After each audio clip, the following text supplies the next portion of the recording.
It is that time of year again, where I just binge listen to a bunch of Celeste music, because why not? So, hello everybody, how are y'all doing? I've been thinking about revisiting Celeste again. It's kind of been on my to-do sort of bucket list again. But we'll see. We'll see.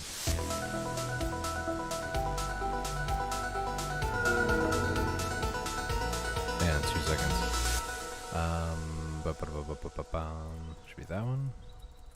There it is. Real quick too.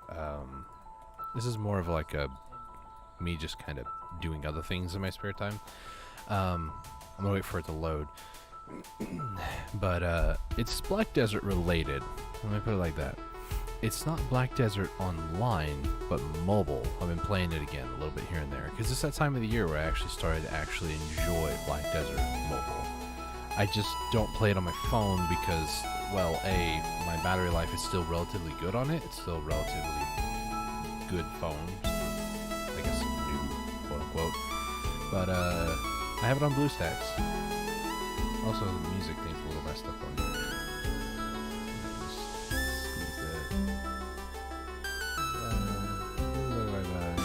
There. Good. Sure. Want that. But yeah, there's the oh gosh.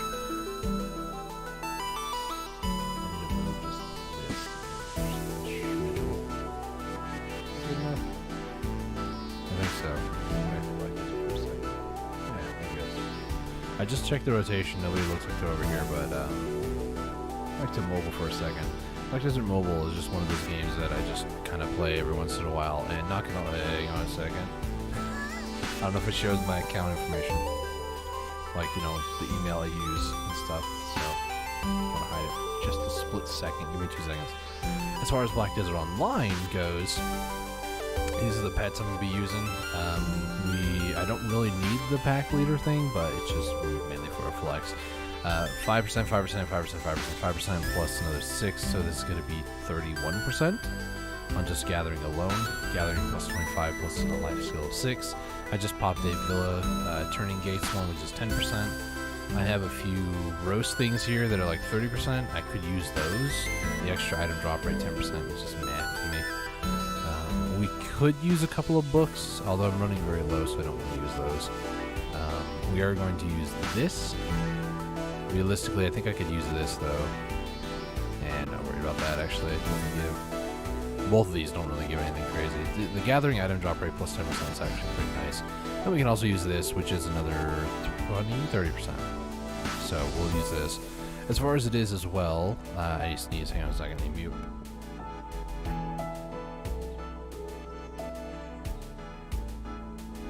As far as mastery goes, I'm going to be using a hoe, so we're at 1200 mastery right now.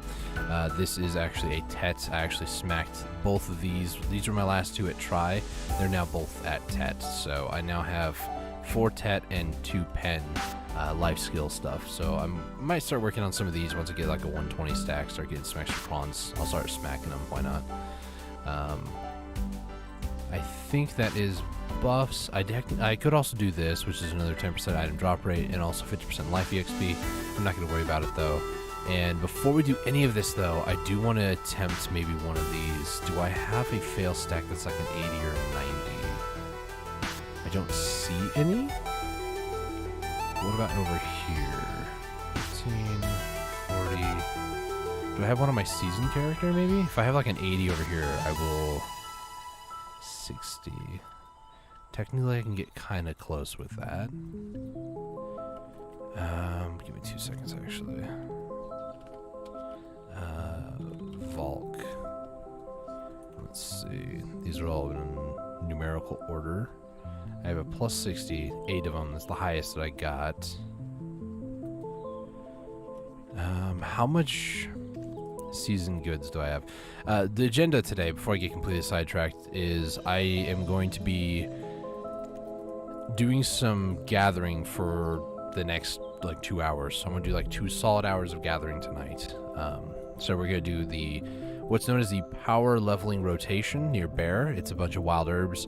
Basically, wild herbs have the highest chance to give you a variety of different resources, and the more resources that you gather while gathering, the more XP you get, is the prevailing theory on that.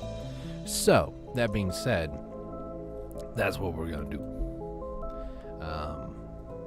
Did BDM load up? I don't see it anymore. Oh no, it's there. I'm just dumb. Okay, so Black Desert Mobile. Let's shift gears for a second here. Black Desert Mobile. Yeah, there's just a lot of stuff that I have to do. I need to now mine 10 times or 15 times. I don't really have a zoom out button. It's kind of weird because this is BlueStacks. For anybody curious, it's an Android emulator. So this is my account over here. So if you guys want to send friend requests, Dusty Roads in the Iron Phoenix. This is my own personal guild. So feel free to send me some friend requests and stuff. Black Desert Online looks a little different these days, I know, but it's very different over here. Like, it's in a lot of ways more of an AFK sort of a thing, you know, you just kind of set and forget. Like I just had my character do, it's Black Spirit mode. You have them do whatever. So in my case, I just had her doing some gathering because I'm actually looking toward, I do not know this UI half the time. I think it's underneath treasure. Yeah. I want to start working toward this, which is basically the infinite potion. You need, I think, this, which requires like 3,500 of craftable health potions at your camp, which, let me just go to my camp real quick and show you guys what the heck I'm talking about. Also, I need to move this underneath put it right there, which means now I need to actually move it up. That should be fine. Okay, I also have a bunch of 7-day buffs and stuff like that going right now. So, workers, bleed all and send you guys out there again. I need these resources, please and thank you. And this happens from time to time where you have to, I talk to them first to keep them happy and then discipline them. Sure, just, yeah.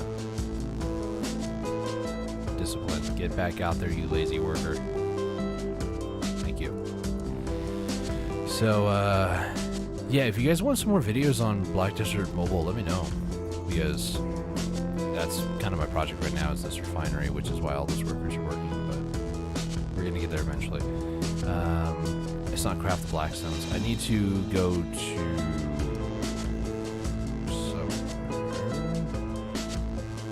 Is it at the refinery? Blacksmith Alchemy Lab. That's where it was. Basic craft. I need these potions right here, these jumbo ones, and I can't afford 7 recipes worth. I can do 6, which is 60, and I need like 3,500. So,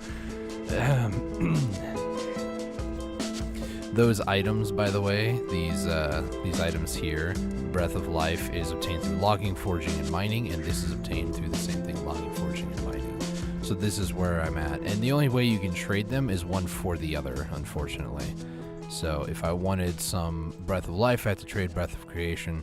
If I wanted, you know, Breath of Creation, I would need Breath of Life. It's just, unfortunately, I need to do some life scaling, which kind of sounds really bad when I say it like that, but that's not what I mean.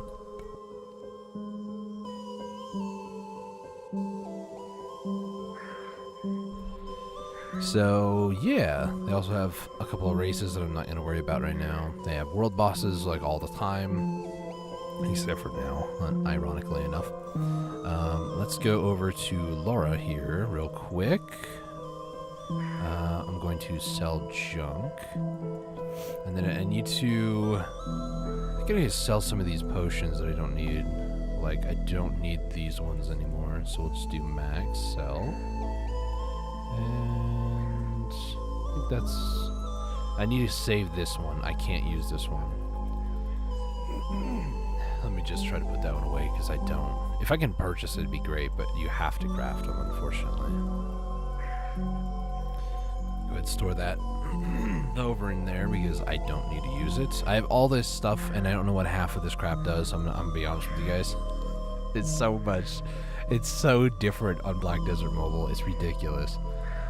Before I do anything, is there bounty missions that I could do? Let's try over here. I'm doing boss rush missions, I guess. What I'm going to do, actually... Tower of Trials completed. Let me finish this stuff up real quick. Training failed on floor 38. That's fine. They're done training. So you can train all your other alts through this tower system. They get XP and stuff, so they level up.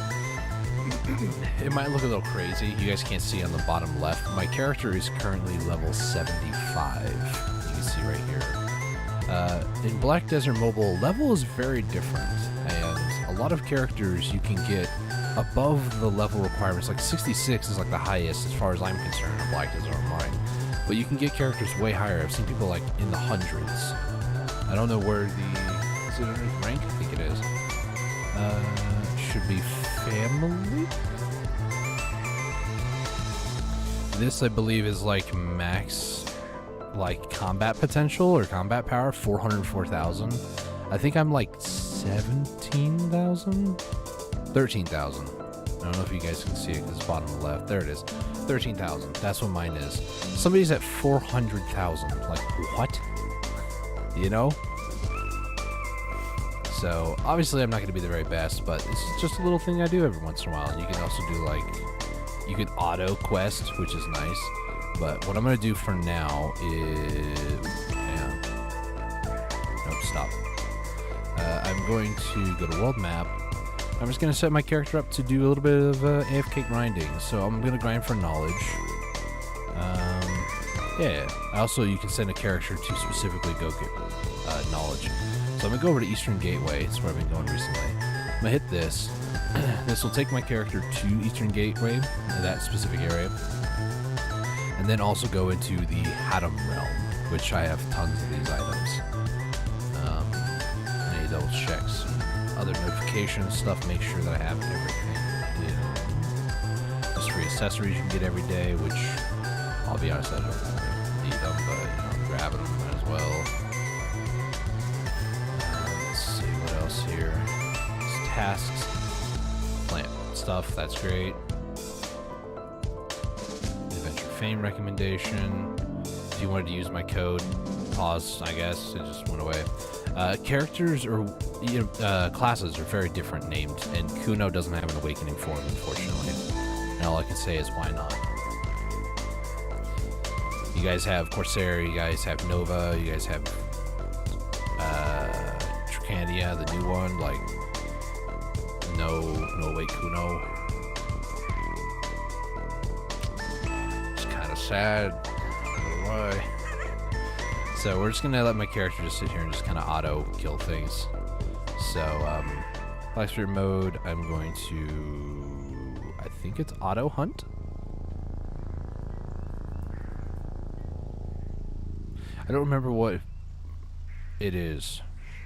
What I might just do is just put it in sleep, and so this way this will just keep it here, not be as resource heavy, and then I can just like minimize it in the background. So give me 2 seconds while I do that. Okay. If that becomes a problem at some point, which it shouldn't, I'm not grinding or anything, but... Okay, so what we're going to do here, first off, is finish this quest, because it bothers me when I'm standing right next to the NPC and I can do the quest. We're going to hope for a, like, 60 stack here. I do have some resources and some items that are refusing to get back up to at least try again, so, you know, there's that. Is this 40? That's way too high. That's a try attempt there. We'll do a 30. See what I've been dealing with? You see what I've been dealing with? Okay. So we'll do the lower one. No. And then what about this one on 43? All right. If this doesn't go, and this doesn't go, all right, redemption. All right, not redemption. See what I mean? They don't want to go to try, and I'm not using like horrible stacks. Try to tet, they recommend 40. I'm doing 30, which is 10 less. Just math, you know. But whatever. They don't want to go. And I wasted the guaranteed to pen on this one. Wasted is subjective, but that's what I tapped on. I just didn't want to deal with that. I just wanted the weapon, I'll be honest. So, I guess now I have like a 60 stack. What can I tap a 60 stack on to gain stacks? Stacks on stacks on stacks. I would like an 80 to attempt a +4 for Gatherer, silver embroidered, but 60 doesn't sound bad. It's just not really good either, personally. Also, I have a Mountain Dew Fruit Quake. Not sponsored, by the way, but they taste pretty good. If you like the taste of fruitcake, I don't know if it's just me. I don't taste the fruitcake that much. I taste more than Mountain Dew, but might just be me. A +60 on a +12 to 13. I don't know what this would be. Do I have a plus? I have a +13. I could use it on that potentially.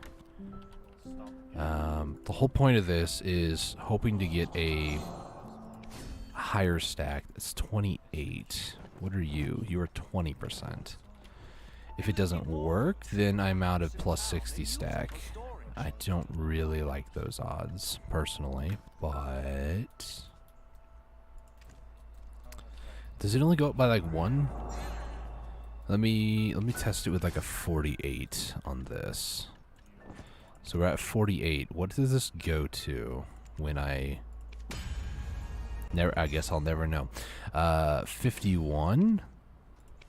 52. So it goes up by 1 every time I fail. On a 60 though, that's don't really like that idea. +6? No, that's +10s. I guess the only other thing that I have that might be tough, but not really, is a +5 Black Star. Black Stars are notorious for being tough to enhance, but on a +3, it's already a 75. Like, yeah, no, that ain't gonna cut it. Maybe might try to tet, but I don't want to waste something like that.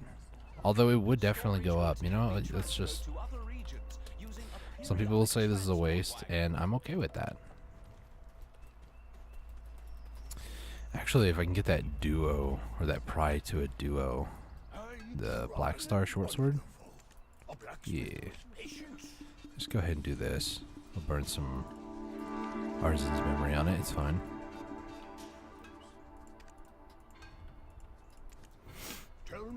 Lately I've been enhanced, or like repairing it for good luck. Okay, so this is a +13%. That's 65. I don't want to use that.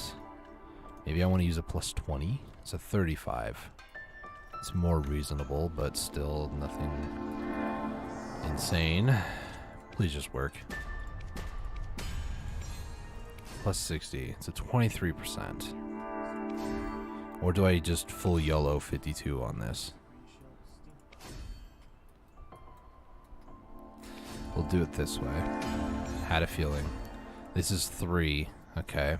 So my goal is tap this, fail, repair this, try, fail it again. Yeah, because that'll be 70. So now I need to repair this up to 20, which I will just... I'm going to get it to 19 and then repair it and see what happens. Because sometimes you gain a durability point. No, it didn't get one.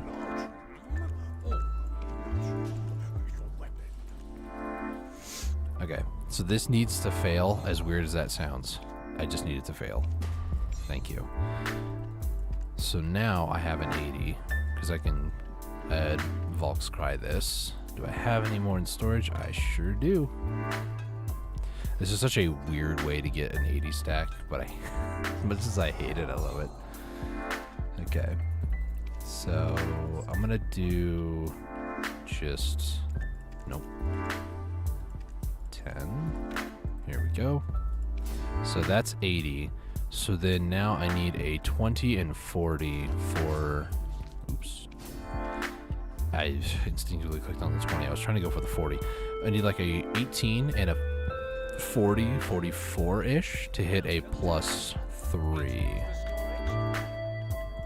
Let's put these away, put that away. And now we go to Medea, and then I grab as many of these as I can. I need to move this down here because I actually forgot to grab some of these. Those are going to be used for fail stacks. So let's see. A base, I want this about 18. So I have a +3. This will be like a 40?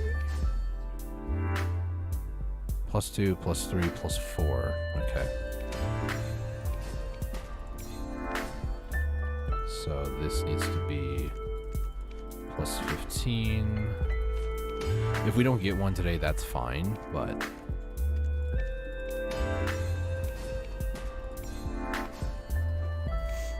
let's see, another +15, another +20. I had a feeling that was not going to work that time.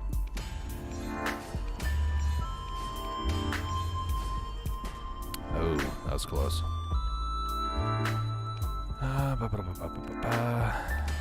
Imagine if that one was the one, though. That'd be great. Medea. Let's grab all of these out again. These are the last ones that I have, and then just get my workers back to work over there. Continue making more, please, and thank you. Let's try this +1 on a +20. We'll grab another +40. That one failed. +15. Oops. Nope. And then we do a +20. Put that away. +15. +24. +44. +81. Ooh, 2 attempts today. That's not bad. First time I've actually been attempting this, to be honest. Not bad. Not what I wanted, but 20% chance. Got it to attempt it twice. I'll take it, you know. So that, I want to repair that because I want to put that in proper storage, but for now it's fine. Okay. All right. Well, that was an attempt. 2 attempts, rather. Not the outcome I wanted, but it's the outcome that I'm with, unfortunately. Oh well.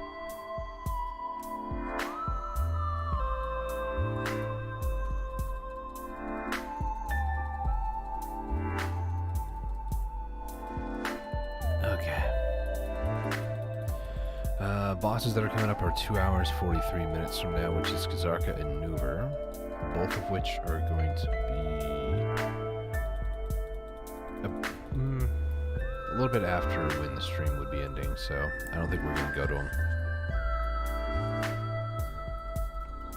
You know, in the last 30 minutes, has somebody taken my spot? I don't see anybody. I've also been meaning to take a look at login rewards. 2 days from now, I should be able to have enough for 120, and the real question starts to be, do I get a Tungrad necklace, belt, ring, or earring, or do I go for a Trimanos accessory just to sell for profit? And I think of those, I think I'm going to end up doing a Manos accessory for 2 reasons. One, Tungrad at Tri, 2 for, that's the earring, 2.5, ring is going to be over 3. Ring is probably going to be the best bet, but you can see here, it's tanked. And then Tungrad belts, still 3. Actually, Tungrad belts up there, 3.19, I would say. So belt or ring, or we can go Manos. Oops, probably mess it up by doing that. Manos accessories where it tries 3.4 just on the necklace. Earring is 3.5. It looks like somebody's trying to tank the price, as they usually do. Ring is going to be also 3.5, and belt is also 3.5. And people are just, they don't care. They just want to tank the market because who cares about people actually making money? So if I do it right now, if I were able to, I'd get a necklace and list it just like right here.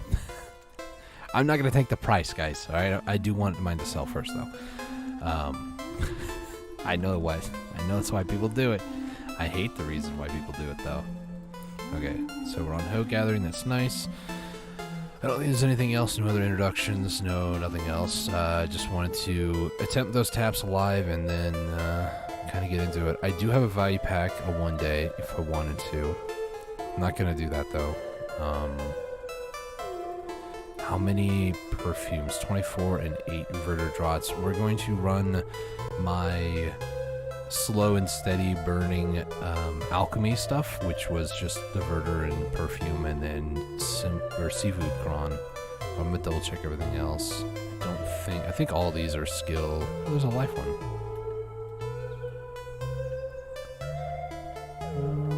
There's none there. I think I'll save these for like the next life event. I think that's fair. I do want to, like I said, end up using one of these though, and then also this buff, which is nice. They're actually changing the cooldown from 12 hours to 5, which would be nice. But let's go ahead and I don't think there's any other introduction. Maybe we can Agris Fever this a little bit because you actually gain more with Agris. I don't know if it affects more like EXP wise. I think it just affects like the stuff that you get. So, and my Agris is full, so I might as well use it. But yeah, these are my stats currently. Fishing, I jumped up from like Master 22 at like 90%. I pretty much jumped up almost 2 full levels by just doing turn-ins. There's discarded glass bottles you get from fishing. I put them in Velia. Where are they? Probably staring me in the face, these things here. These are in 5 for 30 fishing XP, which is insane because the farming one, you get 30 XP as well, but it's 20. You don't get that much. In a night of AFK fishing, I can get like 20 to 30 of these, but in like a day of farming, maybe I can get a couple hundred, but I don't know. I just had way too many fishing ones, and I'm more consistent with putting these away versus actually going, and it might be like a week and a half later when I actually go to harvest my farming, so that's probably a play-based thing. But yeah, making some good progress toward the All Guru, but still ways away for everything else, like bartering. So, without any further ado, let's go ahead and tell our fairy to pop buffs. I think, let's go ahead and pop that. We're gonna pop this. And I think that's all I wanted to pop. This. And now off we go. Only 28 minutes into the live stream. And now we're actually getting started with what I was going to do today. It's fantastic. I don't recall if I have the proper quest for this. This one, no. Daily, this one. Insect Amber. I would like to change it out for another one. But here I am, like we just started, so I might as well not stop. I could always swap onto an alt real quick. There's one in Heidel. I think it's by Dark Knight, isn't it? Yeah. No, she's in Velia. I have a few people in Calpheon. Let me go ahead and cancel that daily one. Where is it? Daily forfeits. Let me finish this little bit here, and then I'll swap to... I know I have my Valkyrie over in Calpheon, so I'll hop on her, except the appropriate one. The one for bugs. Female Kerms. Hop to her real quick. Open up my Fruit Quake.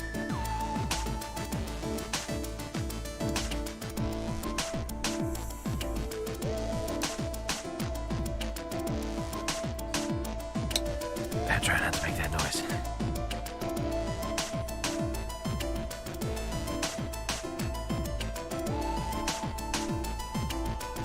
Oh, it tastes so good.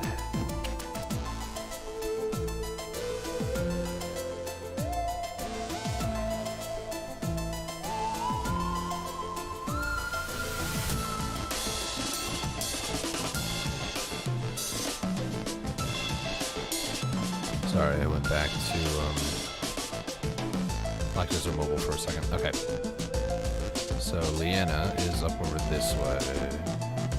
This way. So Leanna, I need to do. It's not this one. It's this one.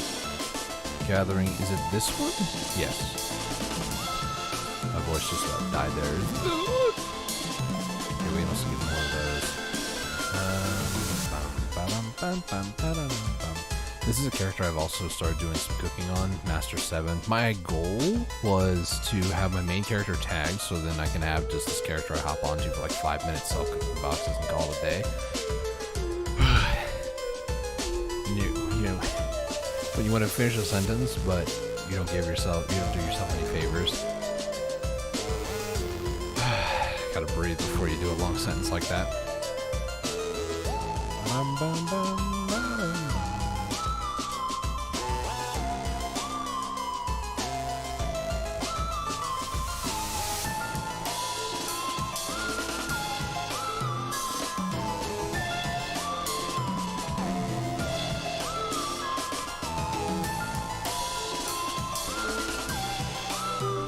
Oh, they all reset. Nice. Let's do this rotation again.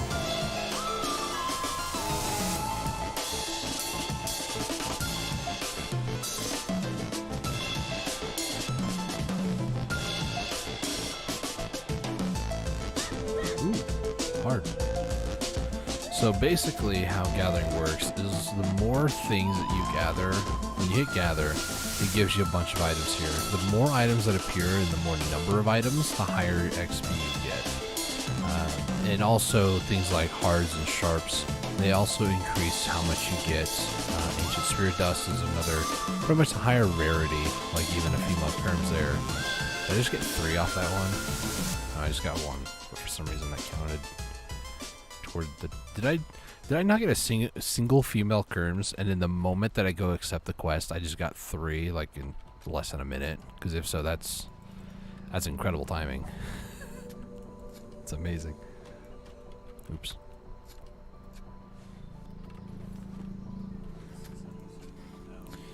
Alright. So far, not so bad. My goal is to hopefully hit Master 14 by the end of the stream tonight. That's the goal. I would like to hit maybe one full 100%, so be at about 50-ish on Master 14 to 15, but we'll see. I don't think so, personally. At the end of an hour, I might, and I mean might, hit Master 14. But I think we're too far gone for like a level an hour sort of a thing, unfortunately. So... Gathering is one that I feel is going to be extremely tedious, and I don't like that. But it is comparatively, trading is going to be a nightmare. I just know in the current way trading is just going to be an absolute nightmare. Guru Alchemy was like the very first one that I did that was going to start to feel like a slog. Processing Guru 1 wasn't too bad. I have workers just doing things all the time, so I just had a ton of like zinc, copper, iron. I was doing a lot of cutting down trees to get logs for when I was doing my boat. I have a ton of what else can you process? It's mainly just metals and stuff. In-game music is a bit loud. Yeah, I had a feeling that it was. Go ahead and turn it down a little bit.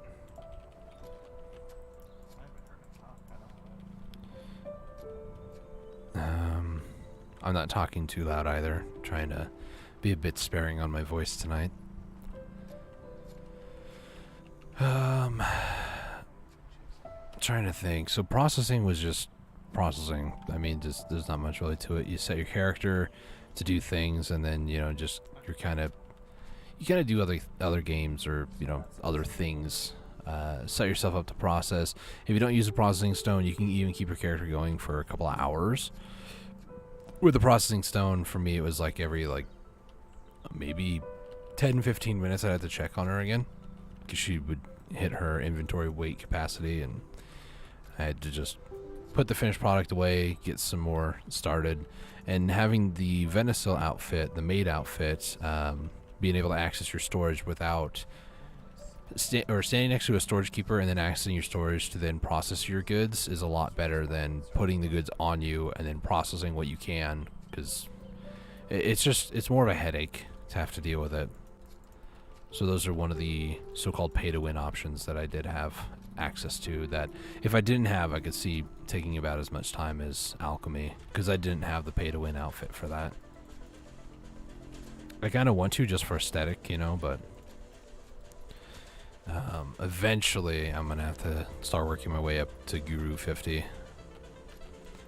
My in-game goal, like the day that I decide that I'm done doing a large majority of things in Black Desert, or just quit the game entirely, is I would like to hit Guru 50 capped for everything. Once you hit Guru 50, then you fill out the bar one more time, and once it says 99.999, or I think it just goes to 2 decimal points, then you are considered capped, or Guru 50 capped. And that's going to be if I ever hit that sort of goal on one character, that's going to be like the day that I no longer do life skilling, because I want to. It's more so for profit or for fill in the blank.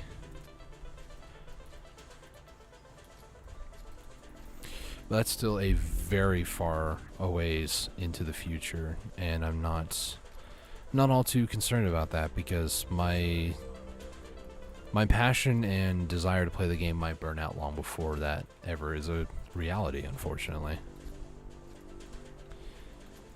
There might be a better MMO that comes out that I just delve years of my life into. It's hard to believe, 2 years, but it's truth.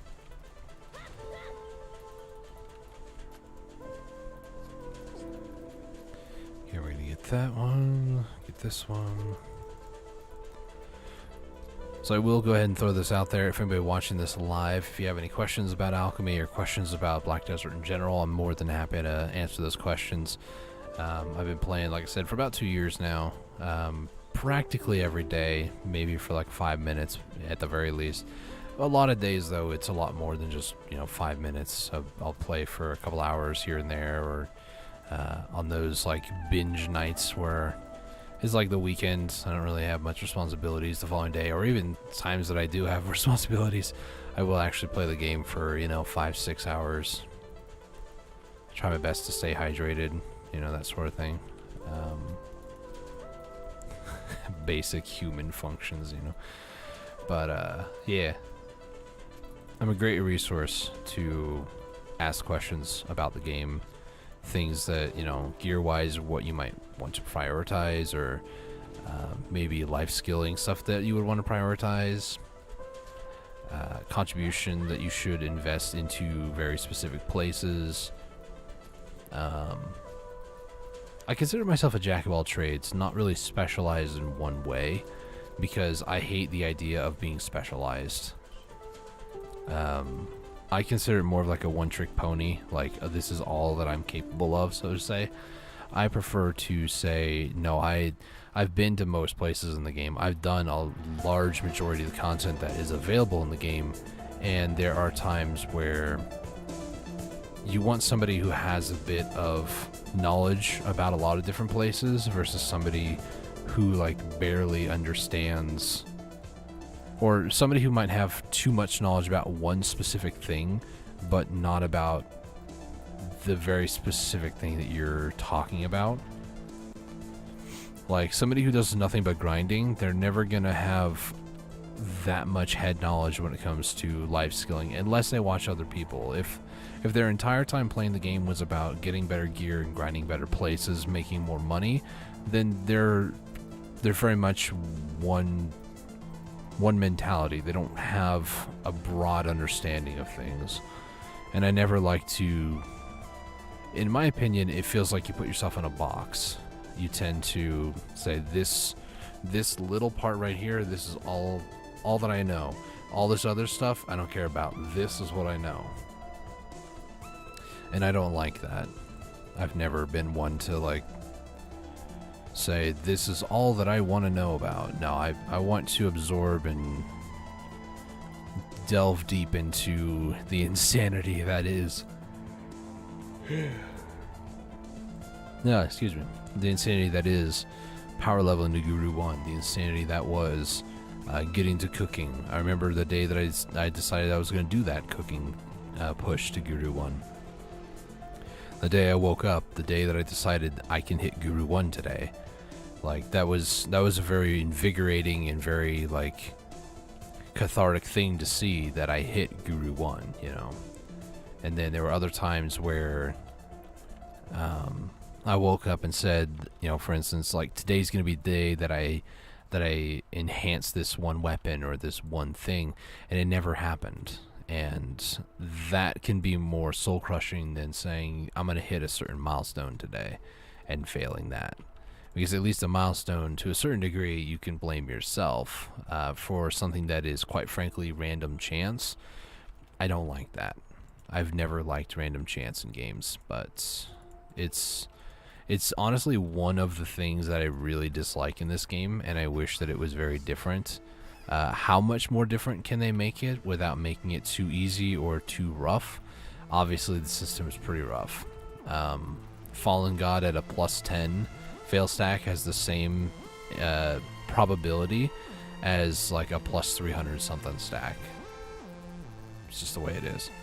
Which to me is just insanely stupid. Like, a plus 10 and a plus 300, you know what you need to get a plus 300? A lot of fails, first off.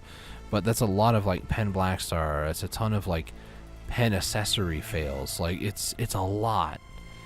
And to have a 0.10% chance for it to succeed, I think if I ever get to a point where I get try for, you know, the headpiece and chest piece, Libresca and Fallen God, I think I'm going to stop at try for a good long while. I don't care to get Tet.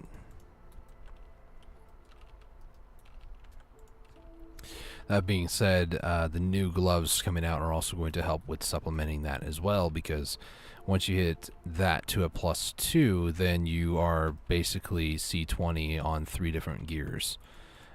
Which is 25,000 Caphras, I believe, from base. Unless it's Dimtree, then it's a little more.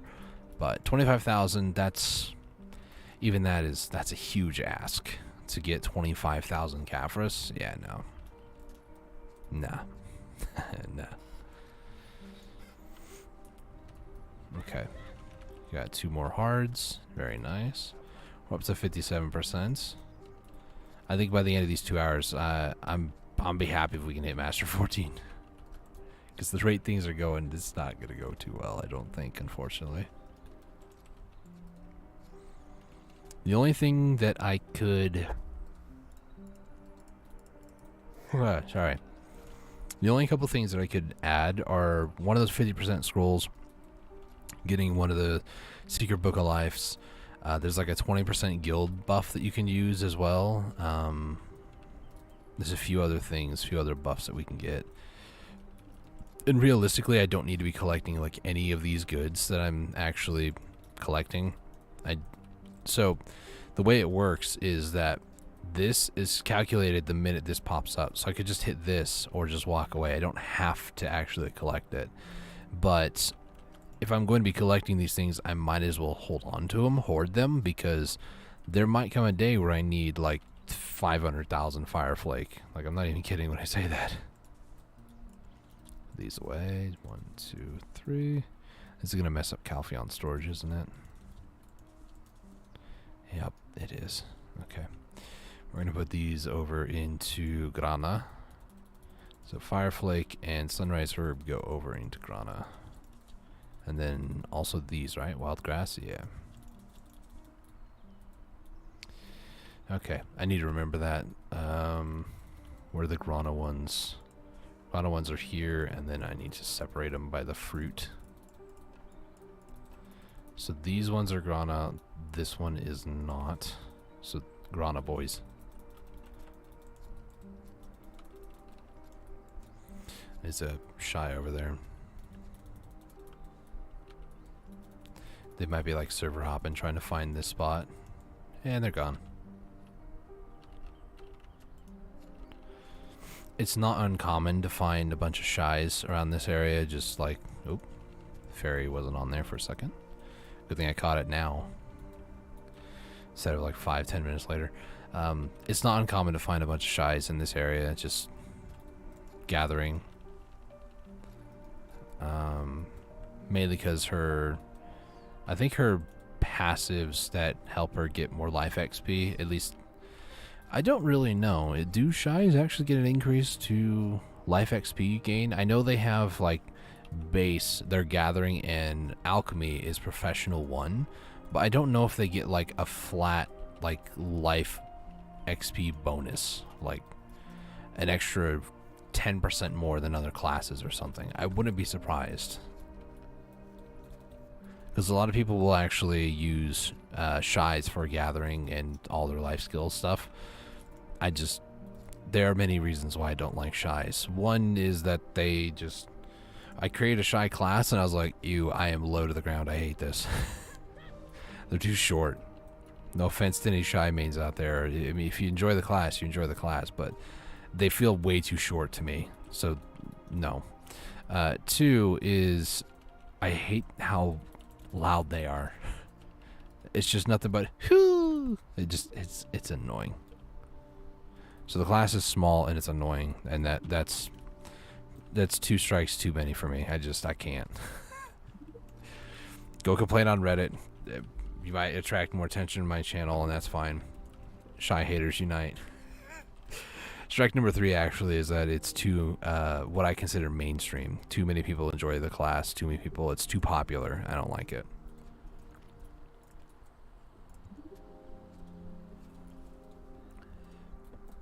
That being said, I have nothing against people who actually play Shy. Shy is a really good class to grind with. They are incredible, and I absolutely love them for grinding reasons, but beyond that, nah fam. I don't like them. I actually been killed by a Shy over here with a musket before, or matchlock. It was an old Twitch stream, and unfortunately I don't think I saved the clip. I was killing the deer in the area, and the Shy brought out a matchlock, and they were like, I'm the game warden, you're killing off the native elk and deer of the area, you will be punished. And they started shooting me with their matchlock. They were basically a red player, and I'm like, what the heck is happening here?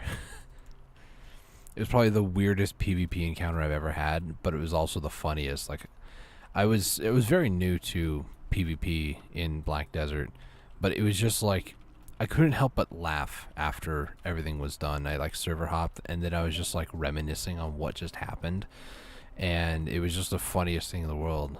I hope that person's still doing well. I haven't been over here in a very long time, so I don't even know if they're A, playing the game anymore, B, still the protector of elk like they claim to be. I want to say that I was in, I don't remember what server. So I used to be in Calpheon 2 way back when I first started, because I lived in Calpheon. I liked Calpheon as a city, as a like landmark. So I lived in the Calpheon servers, 2 and 3 pretty much. And after some time, some other servers started becoming more interesting to me. I realized there was a lot of people in Calpheon. So I started to find servers, when I started to actually grind Cagtums, I wanted to find servers that people weren't in. So I would go through when I was grinding Cagtums at like weird hours of the night or weird hours of the morning, and I kept settling on Balenos 4. Balenos 4 became my new home for the longest time, because I never really ran into people. It always felt very dead and not very lively a lot of the time. Dead is a very drastic term, just not as lively, I should say. There were still people, and you go to towns, you would see them by, the dozens, kind of like in Calpheon at the time, but it just they wouldn't be at certain grind spots. So after a little bit of time in Balenos 4, almost like maybe a year later, the longest I'd stayed in one specific server, I started to do a dungeon run, and there was a person from a guild that I used to be in called the Meat Queeks, and he invited me out for guild scrolls one time. So I went out and joined them, hung out with them in Discord and whatnot. And because of them, I decided to leave my solo guild pretty much, and started to do some guild stuff with them. Started doing some guild scrolls, hanging out with them. It wasn't shortly after I joined, or it wasn't too much time after I joined, where the leader of the guild master, just wasn't really playing the game, didn't really show much of an interest anymore. So Serendia 2 became my home for a little bit as well. There's many different servers that have become my home for a little bit. None of which will ever compare to Balenos 4 because of it was a great server for me for the longest time. I never really ran into people. I never really did a whole lot with like other players. I recently saw something actually today on Reddit, and it was kind of weird. So red players, people who go around and they specifically just do PvP, like they're always flagged pretty much, right? Well, a red player was trying to do a dungeon, and as you'd expect, nobody wants to be associated with a red player. So there's like a whole subreddit too for this. I think it's called Moikin? It's whatever this town is down over here. Muiquun. Is it Moikun? I'm not sure how you pronounce it. It's basically a town for red players. So these people, it's a subreddit. I think it's like Moikin Unite or something like that. And it's just a bunch of red players that all just kind of hang out and stuff in that subreddit on Reddit. And it was just interesting to me that they actually could get a group of 5 with just all 5 people being red players. And to me, it was like, on one side, I'm like, oh, that's really cool. You know, they actually were able to do a dungeon. Like the very first time they ever did the dungeon at all 5 of them. It took them about 4.5 hours to do it. And they were just like, you know, it was really heartwarming to see so many other red players, like people that wanted to play the game like they do. And I go to the comments section, and it's just filled with hatred for these people, like, F you guys for being red players. And it's like, just because they play the game differently than you doesn't mean that makes them a bad person, right? I've had many different encounters with red players, both in the I had absolutely a blast murdering them because they were just being a red player and being a nuisance to farmers over in Velia, to the red player who I didn't see them coming, and I, in a blink of an eye, was dead, just like the mob pack that I was trying to kill. So, you know, I've had both experiences in that regard, and it was very different to see red players as people, that they were also trying to do the dungeon, and they were also trying to do like all the different puzzles and stuff, and play a different aspect of the game that didn't require them to be red players, but they did it. They continued to play the game their way of still being a red player, which was interesting to me.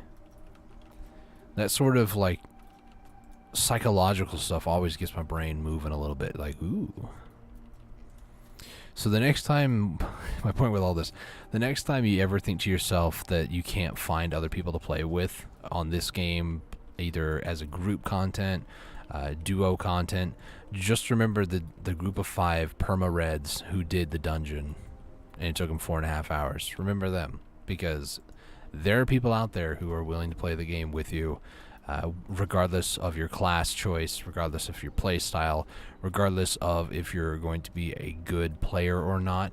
There are people out there who will be more than happy to either take you under their wing or just play the game. At the end of the day, it is just a game. Okay. Let me go ahead and put some of this stuff away. 2, 1, 2. I need to get the female kerms away as well.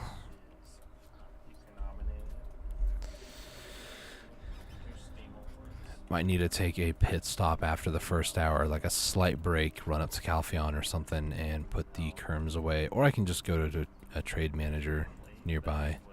There's one in Bear. No? Yeah. Yes, there's one in Bear. So maybe after the first hour, I'll just go over there real quick. Because I don't think I'll have enough to... Yeah, there's quite a bit here. 20 something, 9. Wait, was that actually 20? 26, yeah. It's a little much. If I cared to, I need longleaf tree, which is this. Heh. Sentry post. Longleaf tree sentry post. This? I need that connected somehow? Okay. Technically I could. There's 2 there, and then this is another 2, so I just need to talk to the node managers and we're good.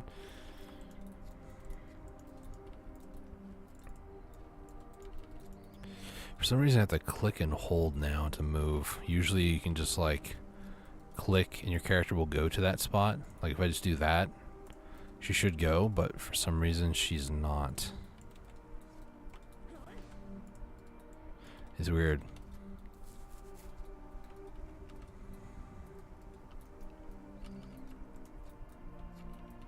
Okay, where are we at XP? 62%. It's been half an hour and I've barely gone up like 10%. That's not really great.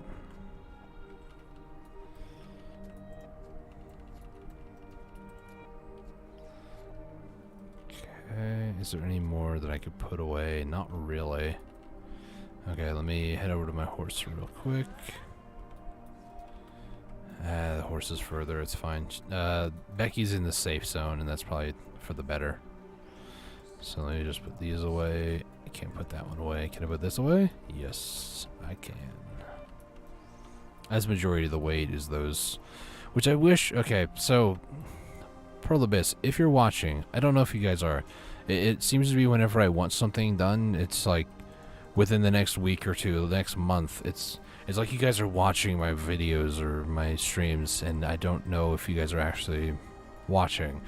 But here's an introduction for some thoughts, some theories that you guys can do for trade rework stuff. First off, make trade goods not so like heavy when you're getting them. 18 LT for something that is 15,000 silver? That is so stupid. First off, it limits the amount that I can gather in an hour. Tag characters, make it to where it shouldn't matter. You really think people are gonna abuse your system and get to Guru 1 any faster when they can go through the Magnus and spend like almost 11 mil just to get maybe like 6 mil in terms of distance price, like in total? People are not gonna abuse your system like that at all. And if they do, they're bleeding out money.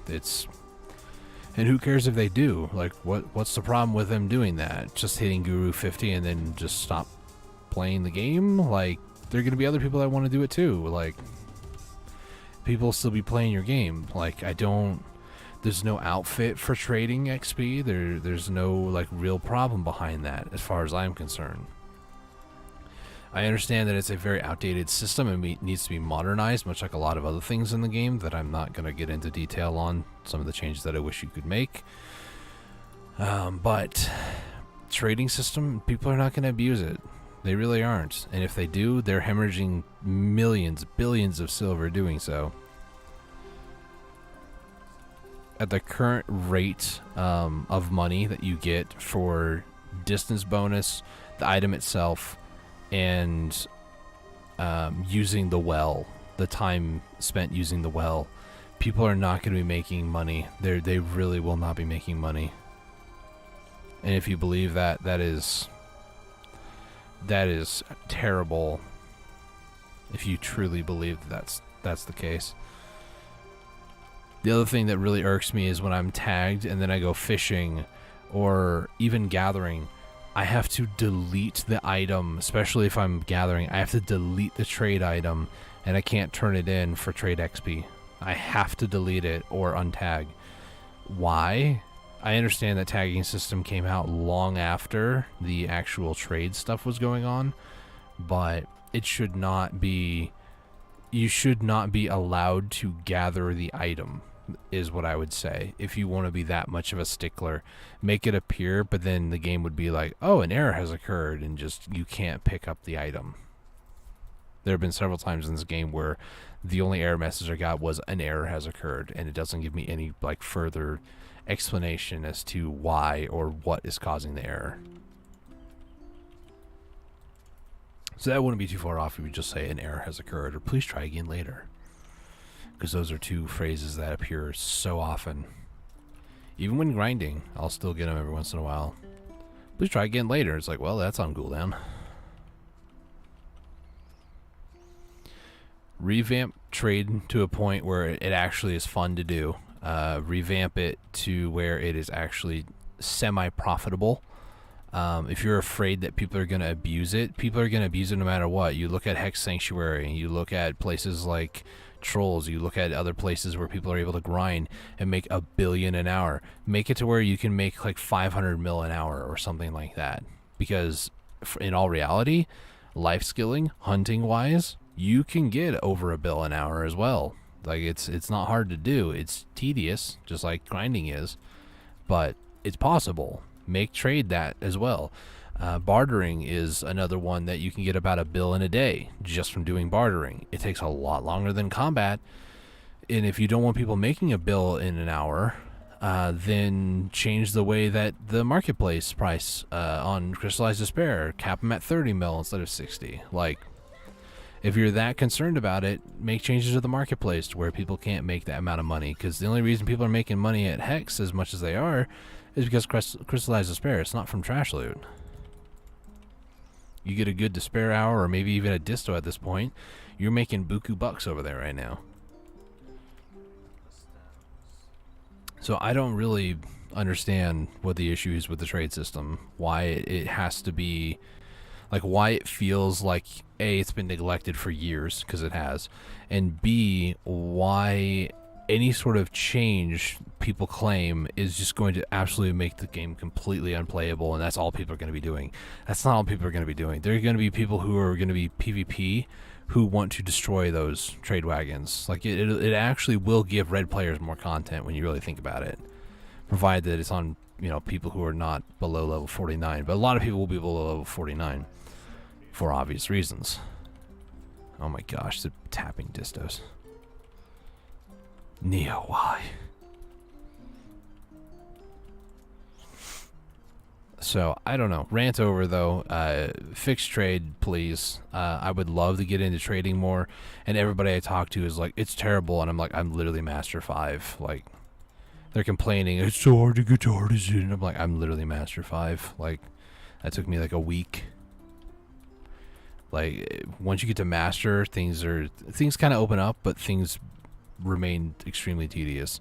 And I'm not saying to rework it to make it easier to get to Guru for myself personally. I'm saying it as a collective whole, because as far as I'm concerned, when you go to rankings and go to trade, here it is, Master 24. Master 24. Granted, that's the server I'm in. I've never seen anybody in Guru in trading. Never. I would love to. I would love to see people start to hit that Guru stride. Like, I'm sure there are people who have gotten Guru, but I want to see more people at Guru, you know? I'm a huge advocate for life skilling, and I'm just so frustrated and angry at the amount of times that Pearl Abyss has prioritized PvP-oriented content instead of life skilling, and or PvE-related content instead of life skilling. Yes, you can argue that technically PvE is hunting. Technically, you're right.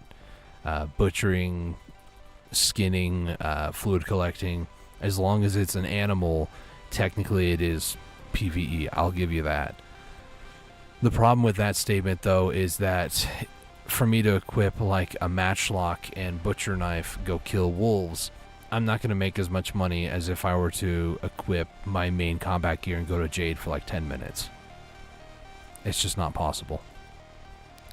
Even if I was hunting the correct mob, which is vert or deer, make $1 bill an hour, I can't make that reasonably at a grind spot right now. Like, I can't go to Hex, I can't go to a lot of those places where people are pulling like $1 bill an hour. But it's one of those things that I wish life skilling was a lot better, because unlike combat, life skill is somewhat easier to get into. It's a lot cheaper to get into as well, at least up to try stuff. Ooh, mole's feed.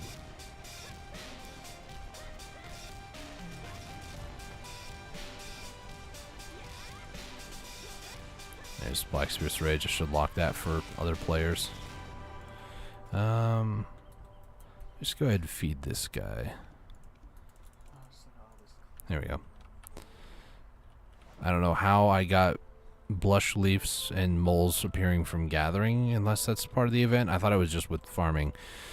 But there are so many people that that want to do certain things in the game, and for me, trading is one of those things that I actually enjoy to do from time to time. Same thing with bartering, but you don't do yourselves any favor for people actually investing the time and effort into it.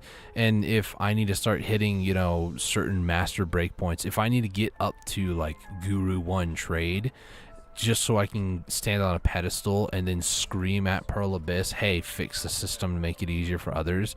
If I have to be that sort of pioneer, then that's okay, you know. I don't mind that. It just irritates me how many times I see, oh, a new patch note coming out. Oh, they're introducing new combat gear. Man, it'd be nice to be able to cron my Manos gear, you know? It would be really nice to just, oh, I don't just instantly lose this try to Ted. Oh, I don't just lose this Tet to pen. I can actually cron it. No, there's none of that. And you won't believe how many times I've told somebody who does strictly combat that there is no cronning for life skill related gear, like accessory wise anyways, or clothes. There's no cronning for it. It's a one and done. If you don't get it, then you don't get it. It sucks to suck, you know? It's like they don't believe me. Oh, yeah, right. No, you have no idea. I think that's the biggest issue I have with life skilling stuff in general. Like, aside from the fact that they recently added DP to Gatherer's Clothes, and they pretty much gave it the same amount as Hunter's Clothes. That aside, that was a really nice improvement. But you really think people are going to hit pens? You really think people are going to hit tets? Like, what? Make it double, even like triple the amount of cron stones for a pen attempt at that 6%. I don't care. I will pay the cron stones for that. Not IRL money. I'll buy outfits off the marketplace or just buy cron stones. Like, it's whatever. Money gets invested somehow, right? It gets invested in time spent playing the game, time spent streaming the game. You know, it gives people a reason to try. And by giving people a reason to try, it's better that they tried and failed than not given that opportunity to try at all. That's one of the biggest things that I do in this game is I give myself opportunities. You know, they say opportunities don't knock twice. They don't come around twice. They only appear once. Opportunity is something that, if done correctly, can be rather addicting. Can be something that you were given an opportunity, it failed. You just going to give up? Or are you going to try again? Are you going to stand up, shake yourself off all the dust that, you know, you might have a pity party. You know, you get laid out on the ground, you sit there for a little bit, contemplating your life decisions, and then you either have one of two choices, to get up and walk away or get up and try again. And for me, I've always been that person to say, I'm going to try again. I don't want to just sit down and just be like, yep, that's it. This is how it ends. I really want to. It's interesting that I talk about this with Celeste music playing, because Celeste was a game that I nearly was. It has been the only game, really, that I nearly said, I can't do this. I refuse to finish this game. I came within minutes of making that decision. The very last attempt I did, I told myself in my mind, if this doesn't work, I don't know what I'm going to do. I don't know if I want to try it one more time or if I'm just done and just accept the fact that I cannot do this. And I gave it one more shot. I went for it and I succeeded. getting that attempt was one of the most addicting things I've ever had in my life, and one of the most cathartic releases I've ever had in my life. To just say, you know, it's just not worth my time. It's not worth doing. Everything in life that is a struggle, everything in life that is hard, everything in life that perception-wise is a challenge is worth doing.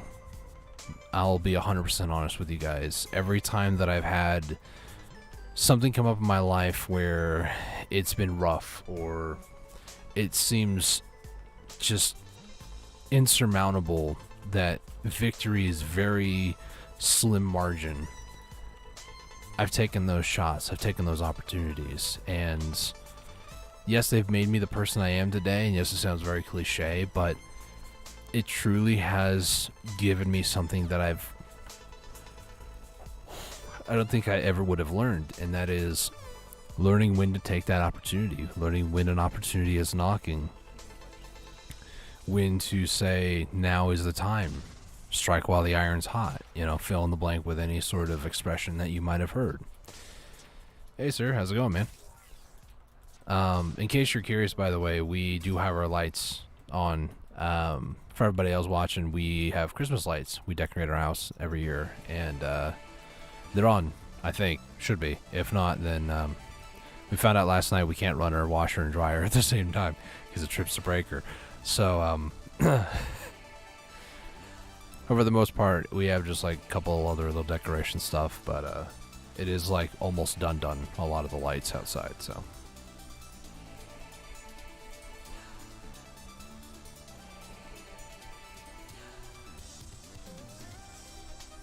Okay, sorry, got distracted by a phone. My throat's a little, it's a little sore.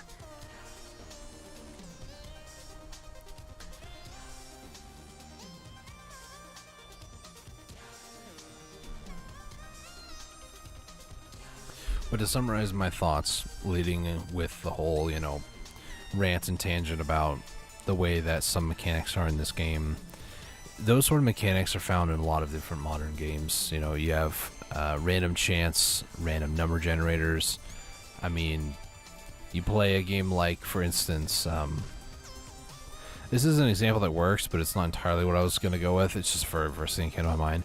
Flappy Bird, or games like Crossy Road, mobile games, they have a randomness to it. It's not going to be the same gameplay experience every single time. And in a lot of ways, you can say the same thing with like gathering, with grinding. Every time I go to harvest something, it's completely different what I get here. And it's interesting to like see, you know, how much, like I got 3 Caphras this hour. Next hour, I might get 0. I got some Ancient Spirit Dust I can turn into Caphras. Tons of fruits, actually. That's a lot of fruits. I kind of forgot how much fruits you get while doing this.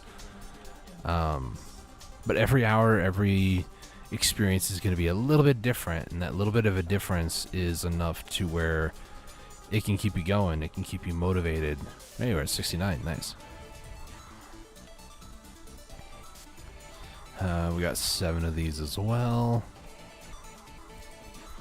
Recently, on top of all my other projects, first off, I need to do guarding at some point during the stream or sometime tonight. I am up to 417 contribution points. I actually went up from 415 the other day to now 417. A lot of that was from turning in those goods that got me like fishing XP, gathering.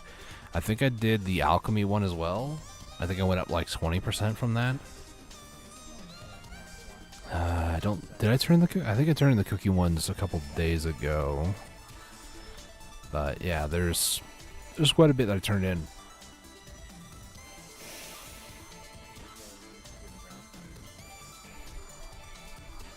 Sorry, it's a rather chill stream. I'm yawning quite a bit more than usual, which there's probably like 2 more times than usual, but I play Okay, so I play video games to unwind, and then I stream to unwind. So there's two reasons why I yawn on stream, and the third is that there are times where I'm streaming or doing things that not a lot of exciting things are happening. I'll be honest, you know. And tonight just happens to have all three of those.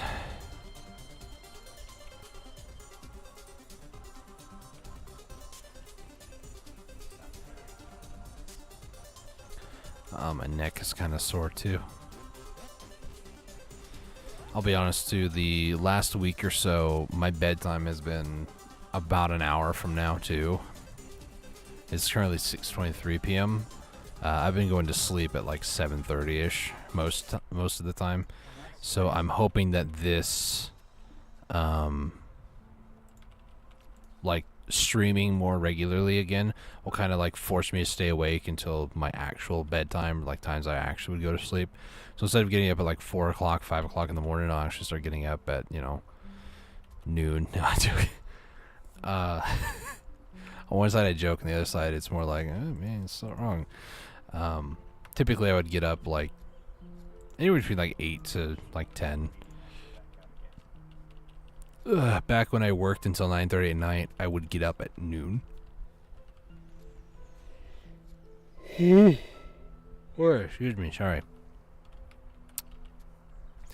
So there's a lot of times where instead of like going to bed at a normal time, I'd stay up till like 2-3 o'clock in the morning and then go to bed, and then I get up at like 8 or not 8, 8 hours later, like 11 or 12 o'clock.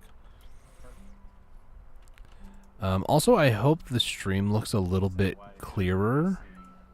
Obviously, I'm not doing like an insane amount of stuff here, but I hope it looks a little bit better because I upped the quality recently. So I'm hoping that it doesn't look nearly as pixely as I like move around and stuff like that. Like whenever I start doing stuff like this where part of a tree branch kind of like clips the stream, sometimes it can like mess it up.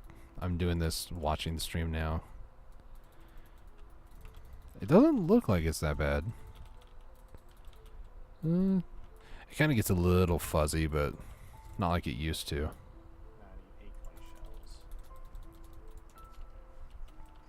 I had to up the bitrate, and YouTube doesn't want me to stream in more than like 3K bitrate. I'm at 10K right now, and it's looking much cleaner, to be honest with you. I was like, you guys want me streaming in 3? Like, I don't know if I want to do 3. It might make it look really bad.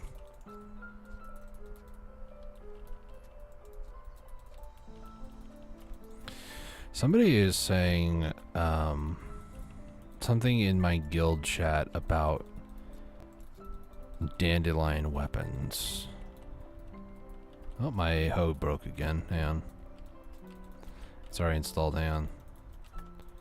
Nope. Put it away. What? This is why I always put the campsite away. Because to like put it away and then pick it back up, sometimes it's can be very confusing, and the game doesn't know what's going on, just like me. So yeah, that was interesting.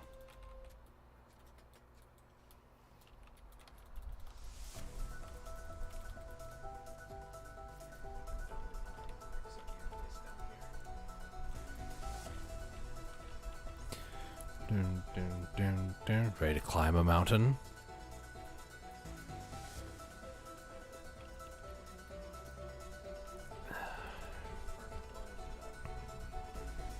Hey, we're at 71. We've almost gone up 20%, and it's nearly been 50 minutes. Yeah.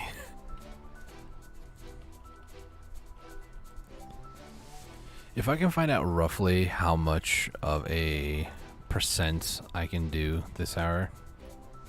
Bye. If I can find out roughly how much percent I can do in an hour, I can kind of figure out how much XP that was, and then from there I can figure out how many hours until I get Guru 1 I'd have to do running the buffs that I'm running. Which is kind of why I didn't want to do a ton of stuff. Like, things that are I'm not gonna say a guarantee, but things that are a lot easier and more affordable or more conveniently around. I don't know if they're gonna keep this like combat and life thing permanently. I don't know, but it says when the event ends, so I'm assuming that that's just part of like the pre-registration for the, I think they're called Megu and Wusa. It's the twin class coming out soon. Wusa is coming to PC, and I think Megu is going to Miegu. Ooh.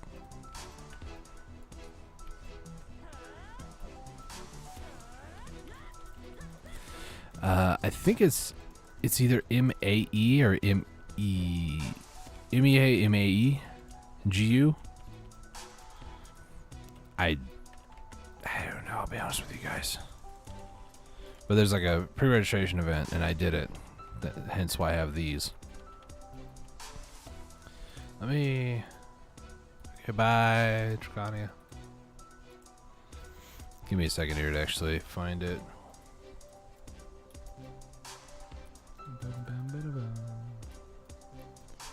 Oh, it's not over here. It is, I think, underneath casual. Here it is. M-A-E-G-U. So I'm gonna say it's Megu. Megu and Wusa, which is W-O-O-S-A. Between those two, I don't know when the event ends, but I hope that it'd be nice, and this might just be the way they go about implementing an item like this. They might keep an item like these two. I'm turning up the music again, by the way. Probably not as loud as I had before. Now that I'm actually talking a little bit louder. I would like for them to keep an item like this permanently. Like, it's one of those things that if everybody has it, the community like collectively agrees that it's a good thing. But the moment that one person has it, the whole community says it's stupid and we should get rid of it. You know? Like, somebody has a pen, I think a pen Labresca in Mina server.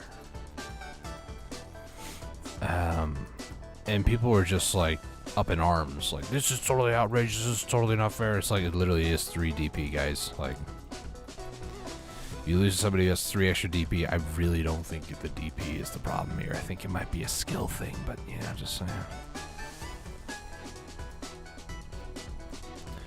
Bum, bum, bum. Okay, give me 2 seconds. Let's put this away. 1, 2, 3. Okay. I need to do another horse stack here in a minute. Ooh, Fairy's Breath. Up to 72%, about 11.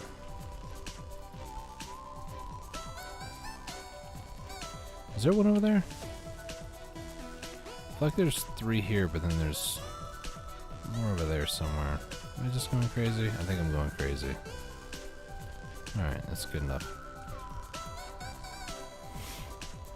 I don't know, I just feel that people just need to calm down with their hostilities, is how I feel about it. Being that toxic for that long cannot be healthy, that's what I'll say about it. Believe you me, I used to do that with Apex Legends, it's not good. Hey, Tay hit a pen Tuvala ring, that's nice. This season, by the way, I'm just going to focus on gear. I'm not going to focus on accessories for Tuvala. I just don't care that much, I'll be honest. Excuse me. I neglected my character a lot because of the alchemy push. So I didn't do a whole lot for this season character, unfortunately. Really wish I would have, but... Also, end of season, I'll have another plus 100 stack from a Volscry, so I need to get that plus 100 and then tap, I think it's like 4 Tet to Pen Reblasts. Probably would be cheaper. And then from there, I should hopefully, if they fail, I think they add like 6 to a stack. So I'd be about 124. I could do 3 realistically, but I want to get at least above 120. So I'll do like 4 stacks, or 4 failed on Tet Depends. Get that up to a plus 124, I think. Add 13, that's a 137.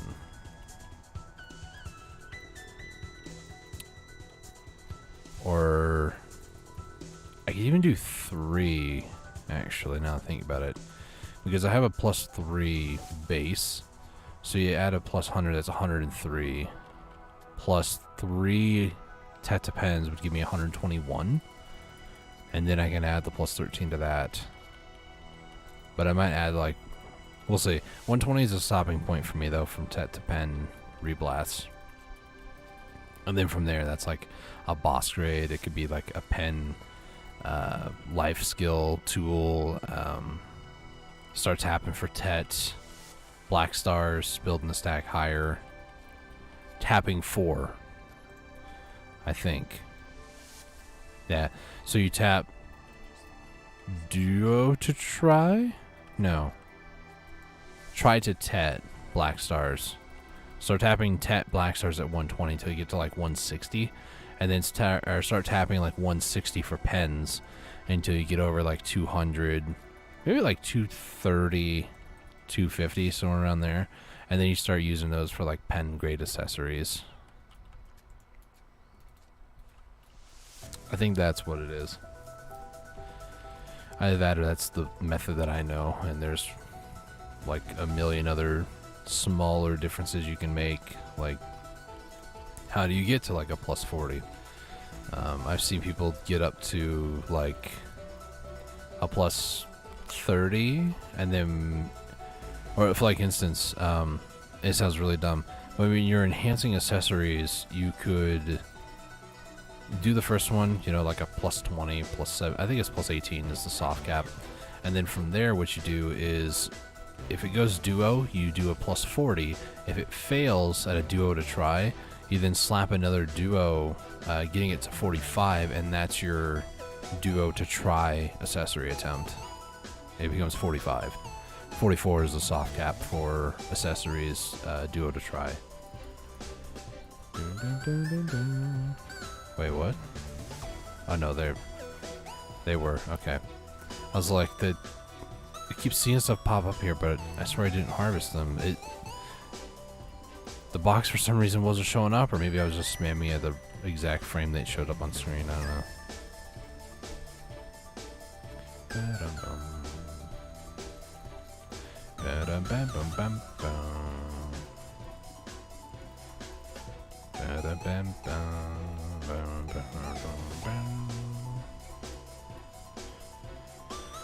Okay. I don't know. Is it like 140 and you can't harvest anymore? I can't remember. At a certain point, the game won't let you harvest anymore because you're above its weight capacity or something like that. I got feather steps, so 125 is usually when it's like, you are now slow.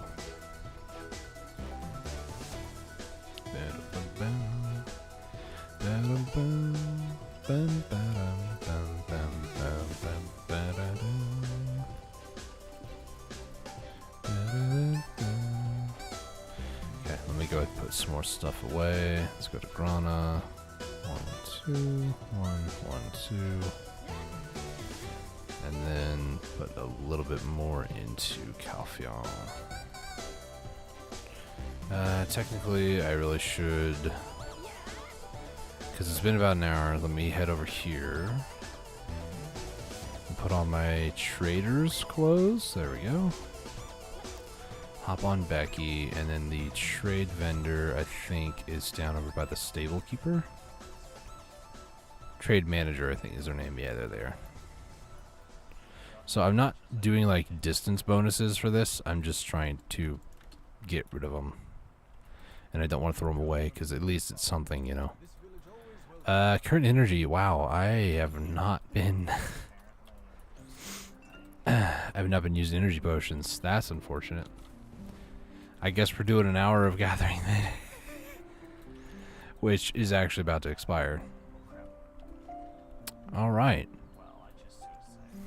I guess I'm gonna head over and do some farming. Let's turn that off. And then put on the riding crop. Has it really been an hour since I started? I think so. Because it was like an hour and... or no, 28 minutes I think is when I actually started. So, interesting.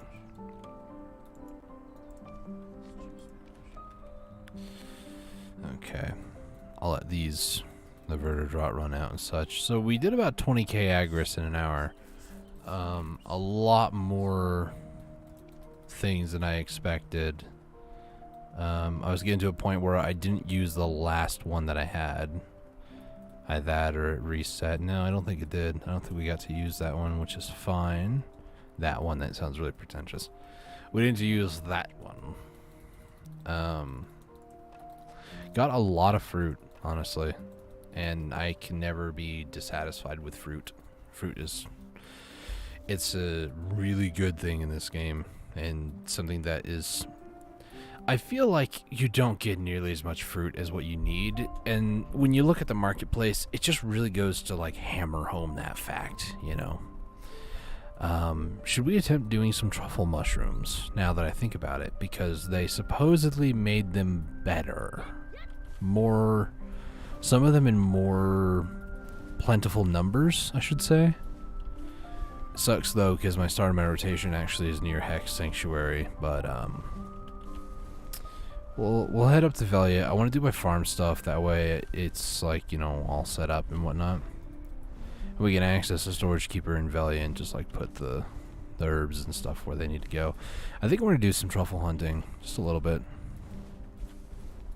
Maybe 2 servers worth, who knows. Truffles are just one of those things that it's a hot commodity, depending on who you ask and certain things. And plus with the agris too, you can get more, I believe, from truffles. We'll experiment. Pretty sure you can. I'm not going to harvest any of them though on our way, even though I'm about to literally go over like where one is at, but that's fine. There's like 2 or 3 around this area. Most of which I've committed to memory because it's one of those things that once you know where they are, you just don't really forget where they are. Considering I also did that for well over 10 hours. Like,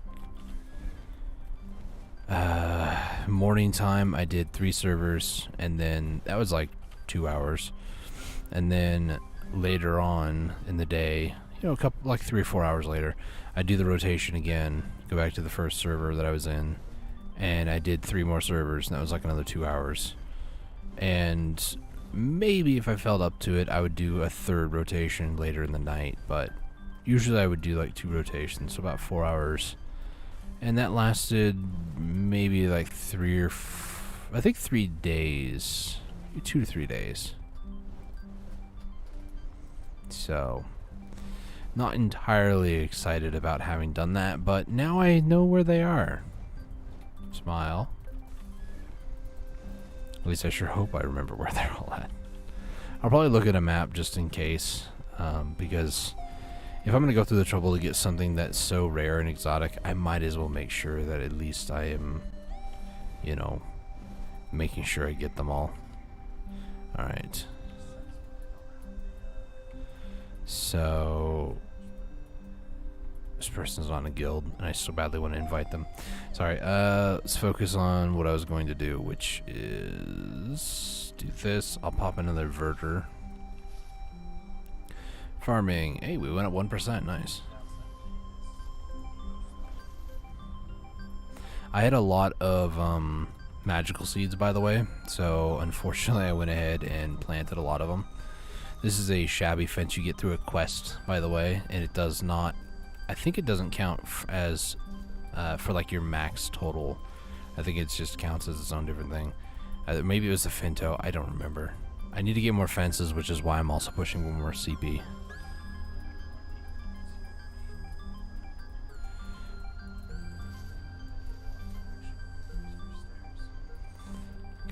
don't think any of these people are gonna cause trouble. I was like, I'll put on my combat gear. I don't care.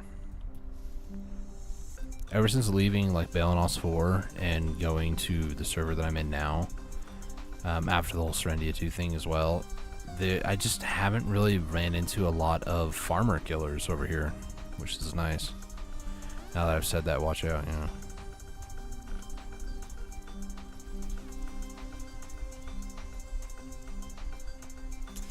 Okay, so we're going to move some stuff around in my inventory first. Let's put that up there. This will go here. Okay. Because I need to be ready in case there are moles. Has a lot of blush leaves, holy cow. Alright, well if that's 2 more I can plant here.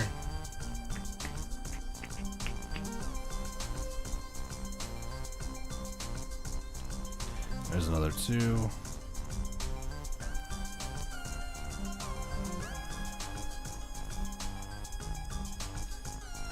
Watch this, Valkyrie next to me is actually trying to like plant, and I'm standing right where they need to plant. Watch. Okay, I can harvest the rest of these. I don't know if you harvest magicals or not. I think you can, they just give a lot more than like the basic like special seeds. 1, 2, 3, 4, 5, 6, 7. I need 3 more technically, but in all reality I also have 1 more there, so it's 1. I need at least 1 more, and usually they give 1, so yep. Who knows, this one might also give me another magical. Yep. I swear. Okay, so let's put all the magicals back. So 1, 2. This is not a good way to get like farm out, pun not intended, to farm out more XP. Basically, you want to put crops in spots where they have the highest blight chance. Blight chance is determined when you look at the crop by the humidity and temperature not being correct. So the worse these are, the better chance for a blight, either pruning or killing pests, which you can't really see. Hang on. Pruning or killing pets. So you want to make sure that it is as uncomfortable as possible for the plant, which sounds really bad, but it's also really true. And you can already see immediately, I just saw 2 notifications, which is this one. So I'm going to mark that. So now I'm going to fertilize this. You don't have to do this either. This just helps make them grow faster. And I've made a ton of organic fertilizer and purified water way back, like maybe more than a year ago, and I still got like over 4,000 of each. How much do I actually have? 6,000 and 3,000. So purified water is getting a little low. Casual, almost 4K. You know, it's getting low. I should probably make some more. Proceeds to go to marketplace, dump like 10 mil to get a ton more. You know.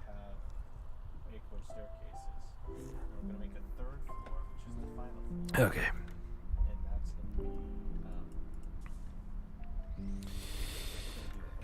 So, thanks, Delana. I don't really care if people know what server I'm in. I usually don't get witch hunted, so. Alright, we're up to 11.54%. Also, ooh, wait, there's a title for parasitic bees, which are right here. Killing so many parasitic bees get you a title. I think it's like over 3,000 or 4,000 of them, and there's not a ton around, but there's a lot in your value, from what I remember. Okay, so we go to Calpheon, put stuff away for Calpheon. I need to go to Camasylvia, Grana, put stuff away over here. And then a lot of this fruit actually goes to my central marketplace because I don't have storage space for it, and I kind of wish I did. Those away, and then I'm just gonna trash these. Is turkey gonna spawn anymore? 20 hours until spawn for the next turkey, so no. Garmoth was today, actually, before the stream. Ripperoni. Oh well. Such is the way of life. People are tapping stuff. Gathering, this is what we're gonna do. So we're gonna go and do a little bit more gathering. What we're gonna gather is more truffle mushrooms. It's been a bit since I did this, and the music's about to actually get to the end as well. We're gonna do the Celeste B-side, which is all the... There's like the normal level, and then there's a B-side, which is basically a remix. So let me go ahead and load that up here. We're also going to loop this in case I don't get in time to go back to it. And then head back over here. Give me 2 seconds. I'm going to... Ow, that flash hurt my eyes.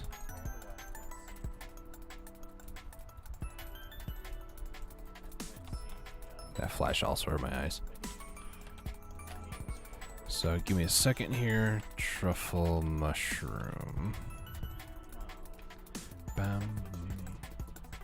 Bada bum. Bada bada bum bum. Gathered from truffle mushroom. Okay. Is this actually with the update? It looks like it is. Cool.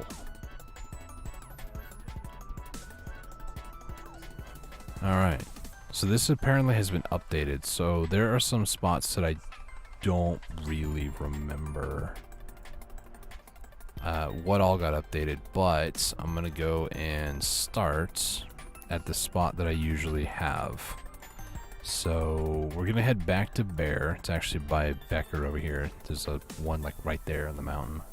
So we're gonna head back over there. Actually, before we go and leave, this why so mad person here. Take a guild invite. And my game nearly crashed. Would you like a guild invite? You're welcome. And it's fine if they don't join. Honestly, I get surprised when somebody does. I go out of my way to try to invite people whenever I see them, and I'm glad that that why so mad person, that Volk, actually went to the storage place. Alright, so buffs I'm going to be running for this, pretty much drop rate related. I'm going to keep the alchemy stone going because I want the alchemy. It's like a 10% item drop rate, which would be nice. We're going to keep Agris running because I don't know if Agris actually affects Truffle Mushroom Gathering. I'm pretty sure it does. Am I stuck in the wagon? Okay. Thought I was.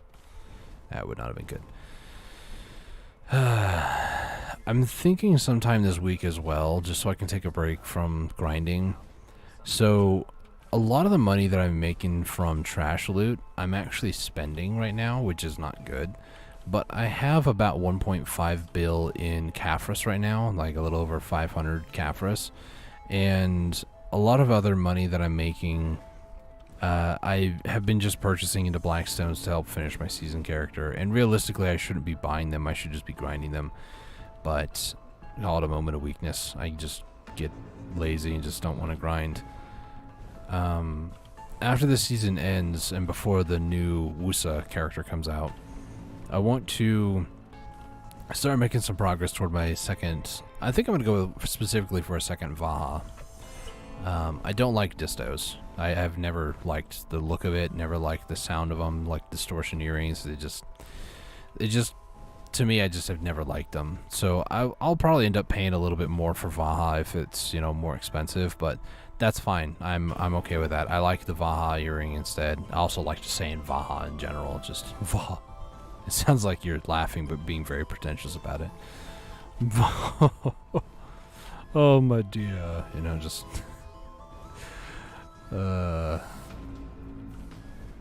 Plus it would fit my character's lore. When you create a character, you get to choose a horoscope, And I don't think... Can you guys see it if I... No, you can't. And if I float it, you guys can't see it either. It is the Black Dragon. There it is. See? Black Dragon. And Black Dragon, basically, there's no real, like, difference when it comes to that sort of thing. Like, it's more of, like, you can create your character however you want. But Black Dragon, essentially, is a royalty thing. It's literally right here, Dustin. There we are. Is the hoe broken again? It's not broken. Oh, I don't have it equipped. I'm smart, I swear. I doubt that though, but you know. Verter Draw, let me double check these. I think Verter Draw is just a life boost. Gathering +3. It's just reduces gathering time. Weight limit was nice. Life XP. And these are just like life XP as well. So none of those really affect drop rate. We have this going for drop rate. No, not for drop rate. This for drop rate. And then we're going to also use this, which is fine. And this, with all my buffs running, is actually going to push me towards almost 1500, I believe. Oh, 1570, yeah. So I have 1570 mastery on top of a couple of different things as well, so... But yeah, I think a second Valhalla is what I'm going to go for next. The price already has gone down by like almost 2 bill, according to market price on the actual item itself. But that's what I'm going to go for. Like I said as well, Caphras, I just typed carp. Caphras, there we go. 500 in value right now on the dot actually, and then I have some other like bundles that I could do, but 500 is 1.5 bill before taxes. I have like 300 mil right now. Like I said, I've just been purchasing a lot of like Blackstones for season stuff. I need to stop doing that. I need to actually start saving and get a bunch. So without any further ado, let's go ahead and get started into this. So only 4, and I didn't check if Agris went down. I think 4 is like the most that you can get, unfortunately, which really sucks. So next one is actually going to be this little puddle over here. I remember the last time I actually went for truffles. I don't think I had Becky. I think they added a third. Oh, there's a lot more in here. Bam, bam, bam, bam, bam, bam, bam. So people are just camping where the good ones are, which is just scummy practices. Oh, there's a whole bunch over here. Let me go ahead and keep an alt here, and then just come back here. Instead of doing like the whole rotation. I guarantee you this next one we're about to go to has not been collected. If I remember correctly, it's a distance. Okay, I found where it's supposed to be at. It's supposed to be right about here. Is it? Yeah, it's to the north. It's by this tree, if I remember. Yep. Yep. So people are literally just camping where there's like multiple, which on one side I can't blame them, but on the other side, you're scum of the earth. How dare you? Next one is further this way.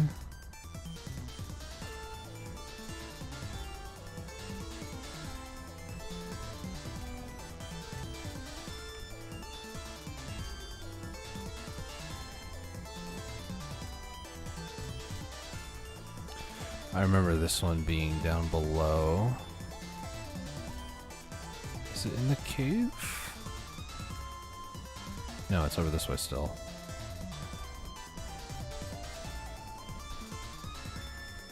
Was it up here? I think it's up here.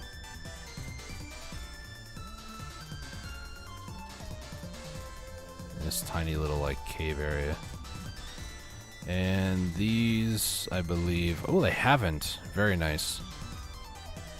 There's one. I didn't see the hand. This is one of my issues with collecting truffles. Okay, so 266. It does not affect truffles. That is so stupid. Pearl Abyss. We're going to implement a system in which you can now gather with Agris.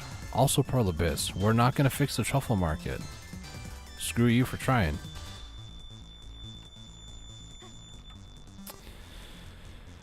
That is dumb. Oh well. Alright, next one is to the north of the river. There's a river to the north of us, by the way. From there, you continue... Sorry, I got distracted on OBS. Don't worry, we got Becky. Becky will see us through this. Isn't that right, Becky? Don't lag on me now. Becky's gonna kill the game. One of these days this is gonna happen. Keep alt-tabbing real quick to find the exact place. I vaguely remember where all these are because the 3 days that I went through this. It's around here somewhere. So that's there. So it's over here somewhere. I think it's by this birch tree. A birch tree? Ah, there it is. For a split second, the tree went invisible and was like, it's over here. And Truffle's like, shut up! I'm not here! And he's like, get rid of him, please. More Mountain Dew. More Mountain Dew. Next one. It's right about where I'm at now. I think it's down below. Yep, there it is.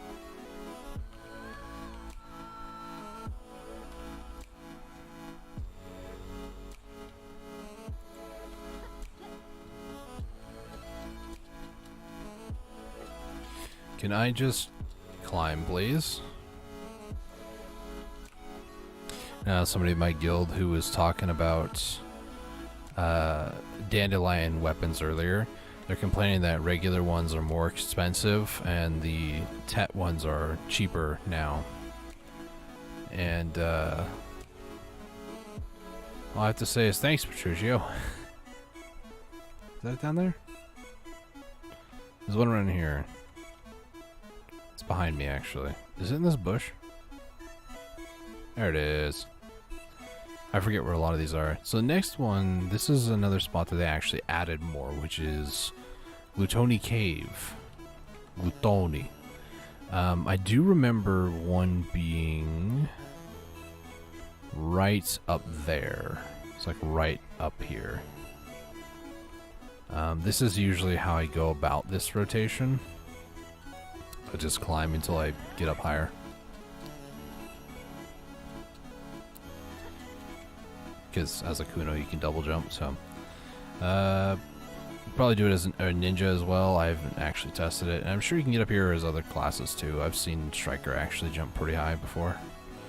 So there's that one. There's another one on the map, based on the map where this road is. So I'm assuming somewhere around here. I don't know if it's in the cave or if it's on top of the cave, you know. But it's somewhere around here.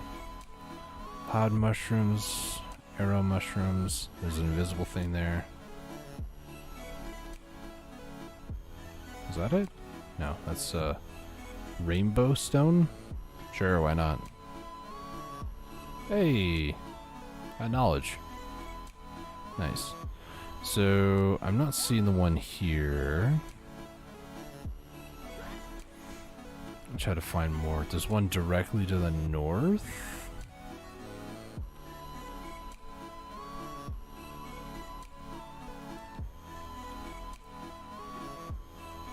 I'm not seeing it over here at all. So it might be up above. Let me go to the lake over here, because that's the next one. Is it near one of these? These are ones that I don't know exactly where they are.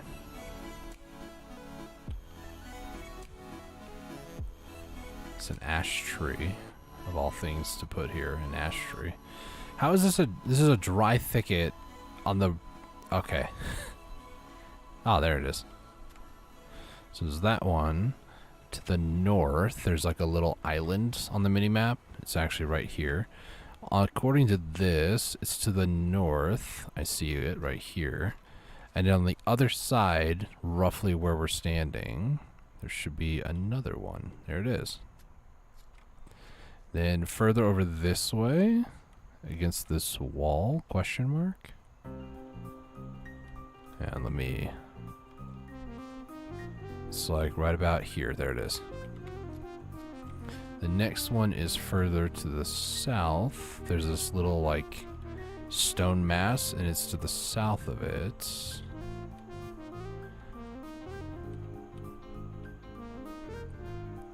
Dwarf mushroom. Copper. Ah, I see it. It's right there. It's right next to this grotesque mushroom looking thing. And then there's two more to the north of these two over here that go into the cave.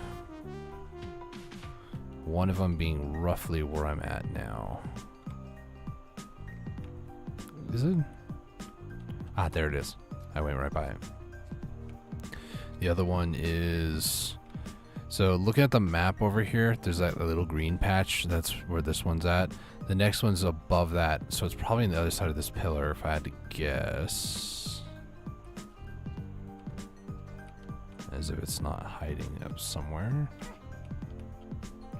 Usually it's near like logs or near rocks or stuff, but I don't... I forgot there's a guy there. I'm not seeing it here. Those two might just be up above on the surface. Because according to the map, it is right about where I'm standing, and I don't see anything. It's not over here somewhere. Glitch through the water. It's not really a glitch. It's more like just abuse the terrain with my camera. Yeah, I don't see it. So those two must be above, which is fine. And that's all the ones that show up in Glutoni Cave. So I need to remember 1, 2, 3, 4, 5. Is that all of them? No. 6. And then the one at the beginning. And supposedly there's like 2 over here. One like according to the map, one is, let's take a look. It's that one. So looking at the map, I need to get to a slightly better position. Hang on. So you have the road here, right here. There's this tree and this tree. This second tree, it's just above. It's like right about there on the map. And then the other one, you have these clumps of trees right here. It's roughly right about there on the map. And right there, I don't see anything. Unless it's up above, but that doesn't make a lot of sense. Usually they put them like low in like hiding spots. But I don't see anything on that pillar, so I'm going to assume that they're above. And we're actually going to go up above now and take a look for these 3 that are up above, I'm assuming. Hey, Becky. So 1, 2, and then the third one, I think... excuse me. A little bit of lag, that's fine. There's a way up over this way. This will be my shortcut. So there are some hostels around here, so we have to worry about that a little bit. So the first one is around here. Becky, hold on, I'll help you. There we go. You're safe now. Hopefully. Lead, diorite. Is it near this tree? Sometimes they like to hide them near trees.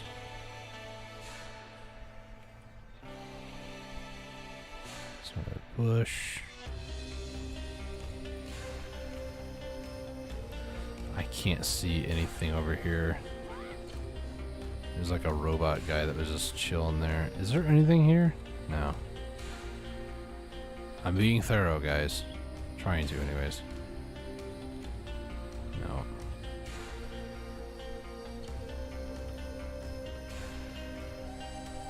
I'm not seeing it anywhere around here.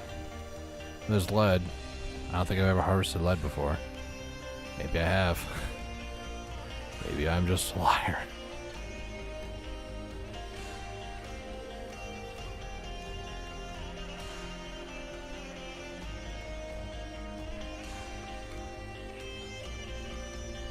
Is it? It's like right where I'm at. Let me check this last part right over here. It's a bush, diorites.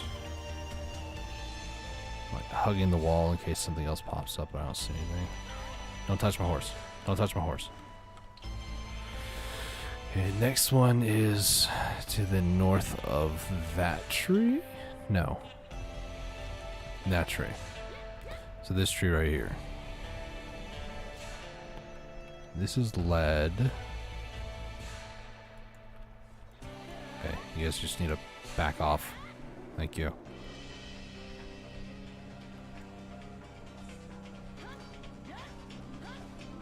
Stop it.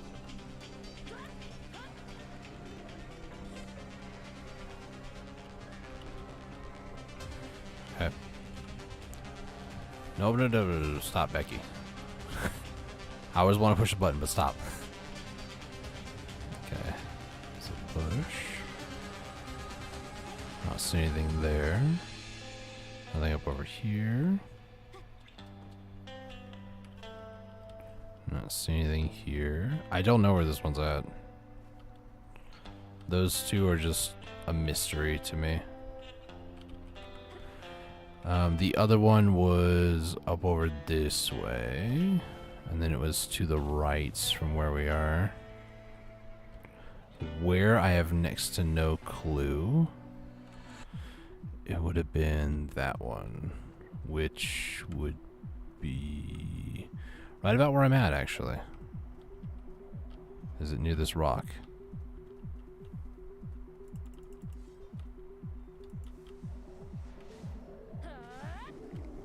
Thank you. Is it near... Hello, goodbye. Hello, goodbye. Is it near this tree? It's an ash tree. That's diorites. Is it? Yeah, diorite. I assumed it was. Copper. What was that? Ash tree. Another ash tree. Lead. Bush.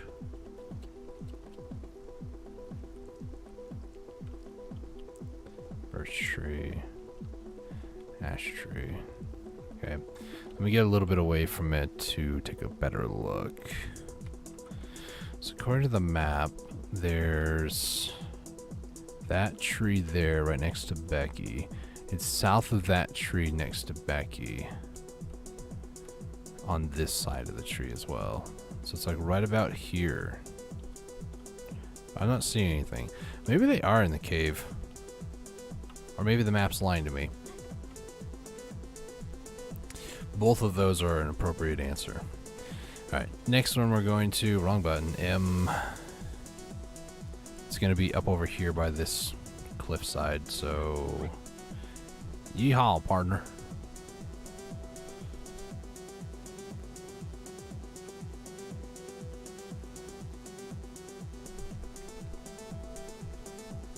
This is one of my favorites of the B-side soundtrack, by the way. I can't remember. Is this the... I'm trying to remember off the top of my head. I know I can just alt-tab and look, but I want to say this is the... It's not core. It's the one before it. I think the temple? I'm going to look now. We are at the 23-minute mark. It's a summit. Ah. I was about to be like, I knew it was one of them. Okay. So it is by this tree down here, if I'm not mistaken. Yes. And you go down there. I don't want to call Becky, so There it is. Got it. Nice. And then there's 2 more on the other side of the mountain over here. Head over this way. Becky's got her wings out, ready to fight somebody. That's whenever I see it, I'm like, you want to go, bro? Becky's just squaring up. You know, some animals they just like a peacock will show all its feathers to like intimidate and stuff. Like, and they say with certain bears, you know, you get all big and everything. That's what Becky's doing. Just like, you want to go, bro? More Mountain Dew.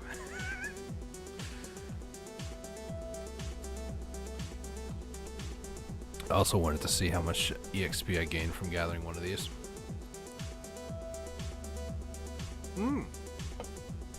Like nothing. Got it. Okay.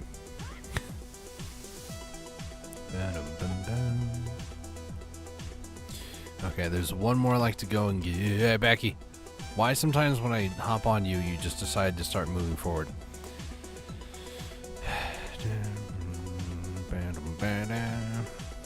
You wanna go, bro?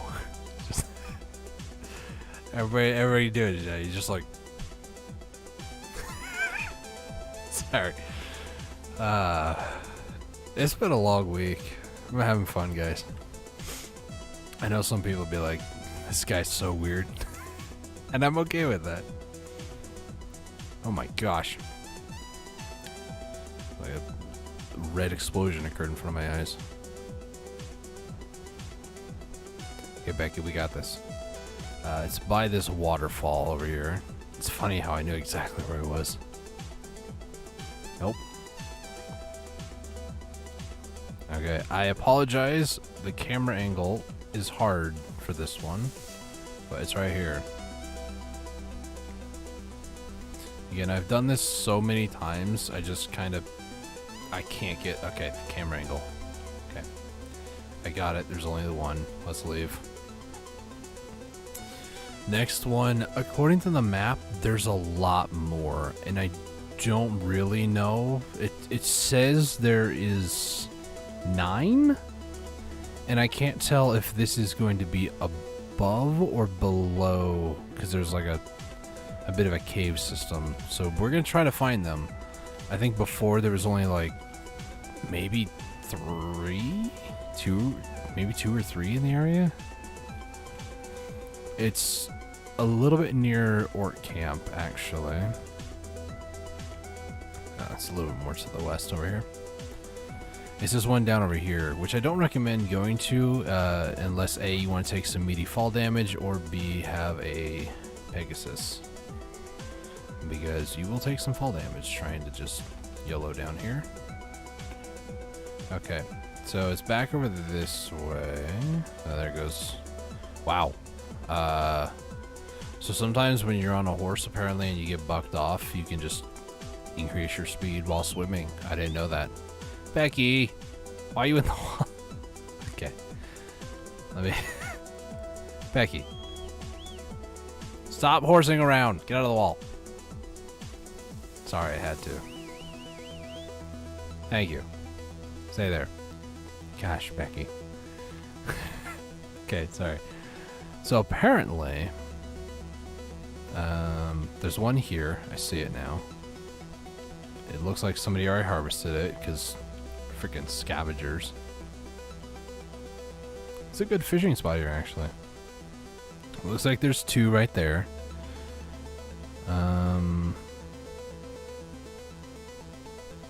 There's 2.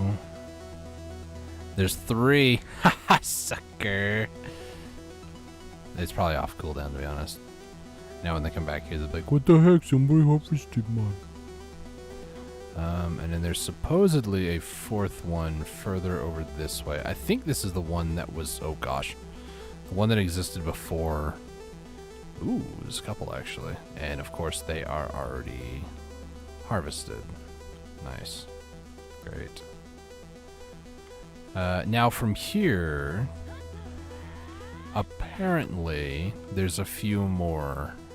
One is north of the road on the map. Roughly right about where I'm standing. Again, these could be up on the surface. I'm gonna try to go up to the top one here. The top one would be... There's no shot I'm next to it, right? No. The top one on the map is way up over there. And I don't think I can get to there from inside this cave network, but I don't know. Crazier things have happened. Looks like I actually can get to here. Oh my gosh. Where does this cave go? Now I'm just curious. Ah, there's an opening. I didn't know that existed. Sweet. Okay, so first one is near this tree on the mini-map. There it is. It's right here. This one's already harvested. So that one exists. The next one is to the west of the like little or the gray thing here. Looking for it. I don't see it on that side. There it is.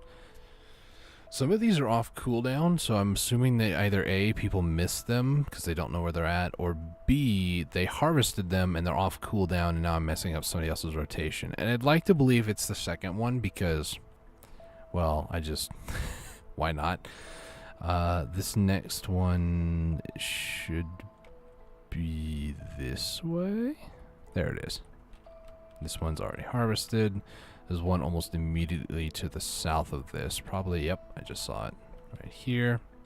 And then there's one more over this way, which I think this is the very first one I saw. Yeah, no. Okay, nice. So there's a decent amount of them here. So I don't have to go down there. There's a cave entrance up on the top, which is good to know. Speaking of which, Becky. I know the way out now. And probably the entrance that you're supposed to take. So it's a bit tricky to get to though, because you have to go up this area right here. And then continue going this way. Try not to sprint, even though we probably could. So next one is going to be the cave in the middle of Glish. There's two cave systems. This one's in the middle of Glish. The other one, or like the middle of this swamp area. Excuse me. The other one that a lot of people camp, that only had like one extra, is closer to, I think it's the eastern gateway over here.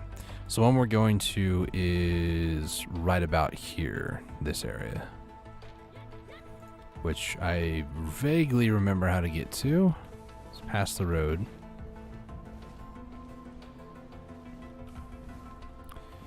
And then there should be an entrance on this side. I think it's right here. It could be, I don't know. I like to go on the other side though. One, I can actually park my horse near the road, and that way I know mobs won't really get to it. And two, I always enter this cave system on this side, so I'm more familiar with this side. So as far as the first couple, it says there's one like right about where I'm at, actually. Is it hidden up there somewhere? No, but there's one right here. And this one is harvested. Is that the first one? No, this is not the first one. First one, there's a chest here too. I think the first one that I usually get is actually in this room. And these ones are already harvested. So that's, I think that's those two. There's another one over this way, I think on the other side of that.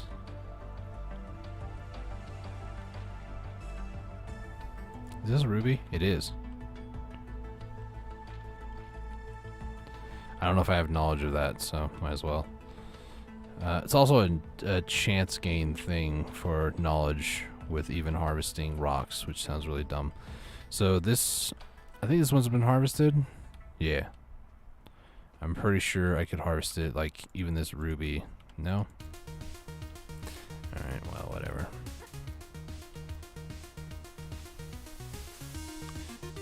There's this one here.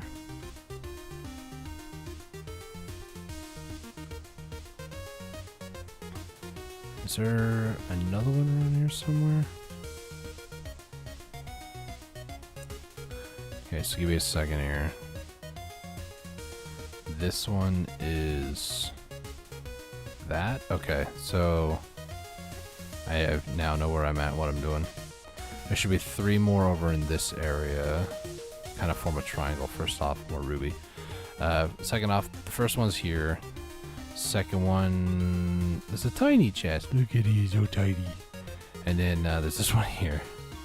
And there should be, yeah, this one here. So all these are also harvested. Yay, go team.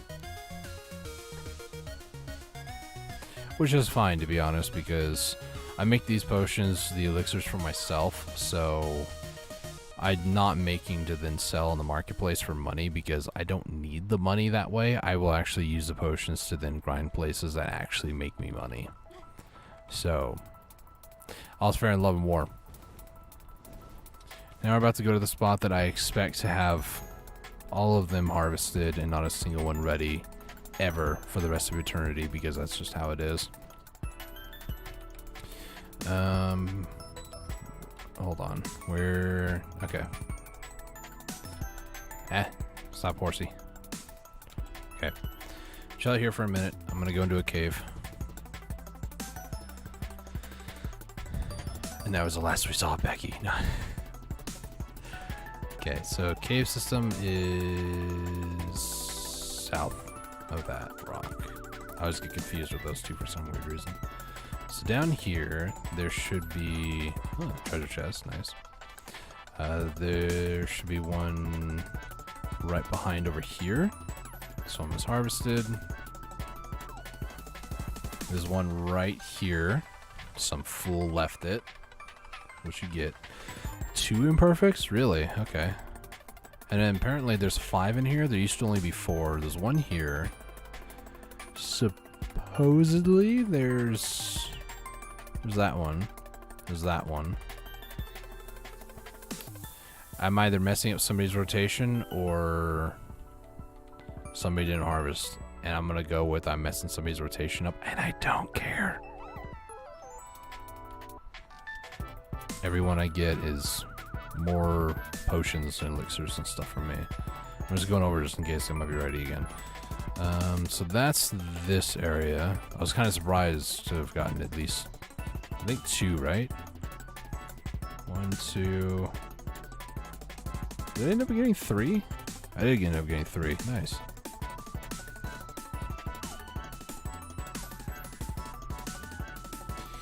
Okay. So now let's head across. I'm gonna give Becky some food from the stable keeper. Just kind of top her off, even though she's regenerating stuff as we speak. I just don't want to have to. I made carrot confet a long time ago, but I've never used a single one. It's kind of sad. Okay, so that's that whole area. Next area, I skipped the ones near Castle Ruins. There's 2 over there, and then there's to the north of Castle Ruins. I'm not going to bother with those ones. But the next one's near Alejandro Farm. And Alejandro, or Alejandro, however you want to say it. Alejandro. There's a windmill. And underneath the windmill, there's like a little cave that has like, I think like 4 or 5? I think there was 3 or 4 before the update. I think they added like 2 more, so I think there might be like 5. Maybe 6. I'm gonna bank on at least 1 being able to be harvested. I think it's pretty fair. Okay, so we're just going to head up. So here's the windmill. Just below it, there should be a cave right here. And this is where they are. A treasure chest. Heck yeah, dude. No. So there's one there. There's one down here. There's one here that's harvestable. Is there one? Did they add one up over here somewhere? Are those the 3? And there's one there. According to the map, it shows there's like 5.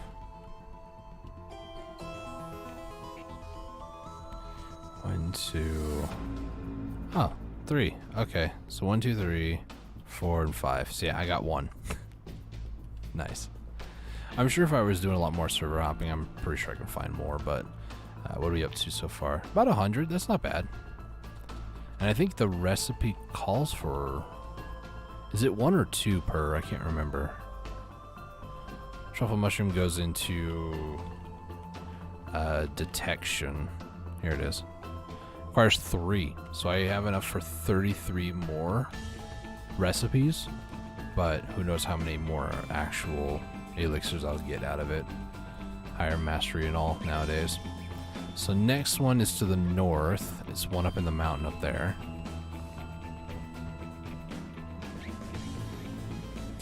I'm kind of doing this so I can also regenerate. Oh, wait, what? This isn't even the first server. Whatever. So it's, where's the map? It's like above where these 2 trees meet. So it's to the north of that. Yep, here it is. So up over here, and then it's down. There's like a tiny little cave right over here. There's one. Is there just the one? Looks like there's multiple, but I can only harvest 1. Grade A game physics. They probably did add it to where there's like 2 or 3 there, but other people have gone there. A lot of the spots I've gone to that have multiple, there's only been like 1 harvestable and that sort of stuff, so it wouldn't surprise me if somebody's actually doing like a full rotation. So from here, we go directly to the east. When I found out this one existed, I was so mad at myself because all this time, I didn't realize that it exists over here. It's along the road going from Heidel to Velia. And if this is your first time ever finding out about this rare and elusive truffle mushroom and realizing that it's right here, I don't blame you for being mad at yourself for not knowing. But there's so many little things in this game, it's hard to really keep track. Literally right here. And it looks like other people don't know about it either because this one's ready to harvest. I think it is only the one. But yeah, it's literally just right here. You can see the road from here. It's crazy. So there's that one. From here, there's one near the beginning of the game, aka Ancient Stone Chamber. We're gonna head over in that direction now.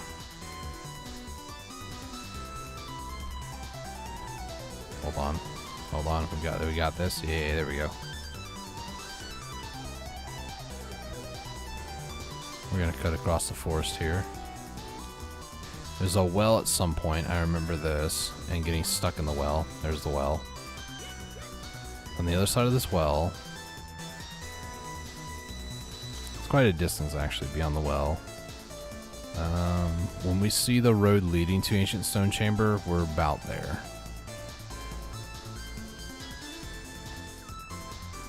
Yeah, still a distance away. There's the road. I think it's actually right over here. Is this where it's at? Yeah. I thought it was down here, but it's actually right here. Truffle mushroom. Next one, there's one by the river. Almost forgot about that one, actually. So we continue going west. There's actually supposedly another one nearby, but it's probably... I've yet to figure this one out. It might be inside this like excavation area that they are in. Let me try looking in here, because the last time I looked for it, I looked on near the mountain and I couldn't find it.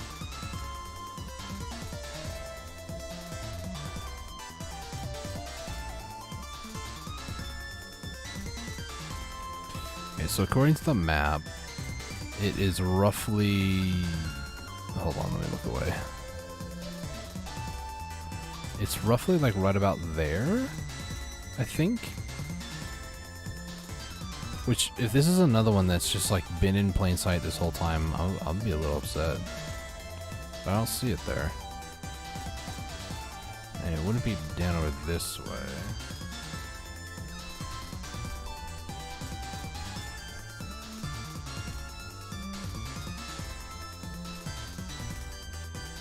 Yeah, no, I don't see it anywhere in here. I've looked for this one before, and I can't find it. But it's apparently right about there. In between those two trees on the mini-map. It's hard to see now, but... we'll just go to the one next to the river, because I know where that one's at. So we follow this windy road over here until it hits roughly where a little bit to the south actually, where it meets this big road. It's on the other side of this rock. If I remember correctly, you can find it by going on the north side of the rock. And it should be right here. Oh, my booty. It's numb. Should probably get it stretched a little bit. Should probably, but not going to. Next two are up to the north.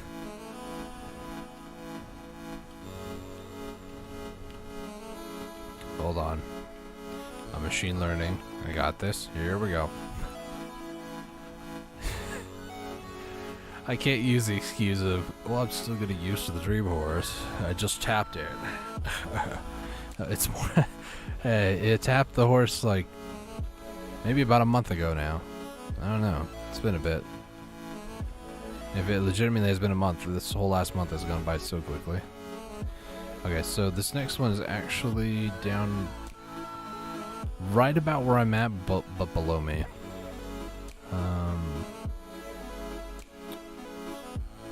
Is it... ah, there it is. I see it. So interestingly enough, interestingly enough, Nightshade, when you gather it, becomes a trade good. So, careful not to actually harvest Nightshade, because you'll get a trade good, and then you get like a backpack. So you have to delete it. If you're ever truffle gathering and that happens, it's Nightshade, more than likely. It's the only good that I've accidentally harvested alongside truffle mushrooms that resulted in me getting a backpack. Next one is a little bit to the west, a little bit to the north too. It's in between these two rocks. And it should be right there. So it's north of this tree, by the way, too. If you ever get lost, if you're like following along, maybe on a different server, just try to pay attention to the mini-map. I know I'm kind of going through these pretty quickly, but I'm just also like concerned about efficiency. So next one's down over here. There's actually a path to go down this way, so you don't have to like, you know, YOLO your horse or anything. You just go along this cliff right here. And it should be next to the riverside. Yep, there it is. Right here. So from here... did I ever get that one? I don't know if I have. So we're gonna go find it. I don't think I've ever gotten this one before, but... if you're following along, start heading toward Olvia. Once you get across the bridge that goes from Western Guard Camp to Olvia, stop there.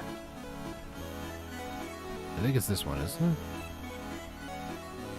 No, the one further south. I'm just gonna jump over it because I can. Okay, so from here, it's almost directly south, southwest a bit.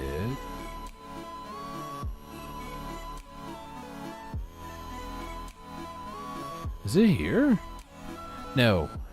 Okay, I was like, this doesn't look right. Way further south. Okay, now I'm in the right neighborhood. Okay, so there's like this little horseshoe looking thing. It's over to the southeast of that. So it's right about here? Question mark? Ah, I just saw it. Truffle mushroom. I don't think I've ever gotten this one before. That was quick and painless. Easy. There's some other ones that I've never really been to as often. Next one is going to be near the Delphi Outpost. I think there's like a bit of a hill, like right there. It's somewhere around there. I'm just gonna World of Warcraft this real quick, don't worry.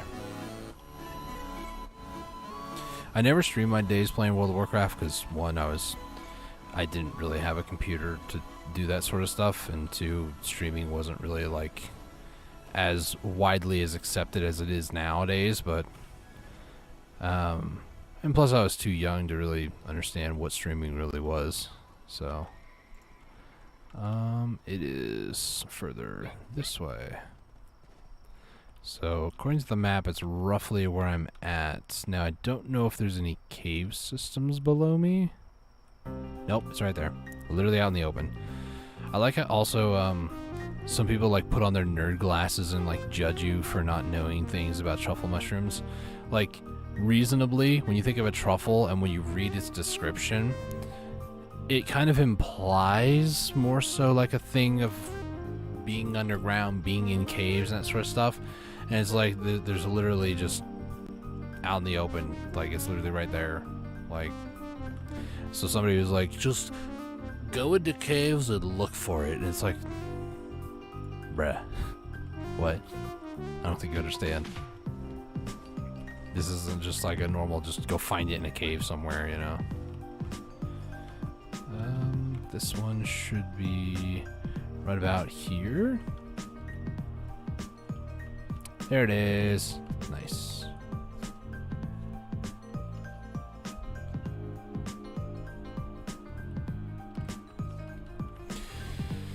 Okay, so that is these ones. Next one, I remember this one being like way on top of the mountain, so we're just gonna go pretty much follow up to Karanda's area.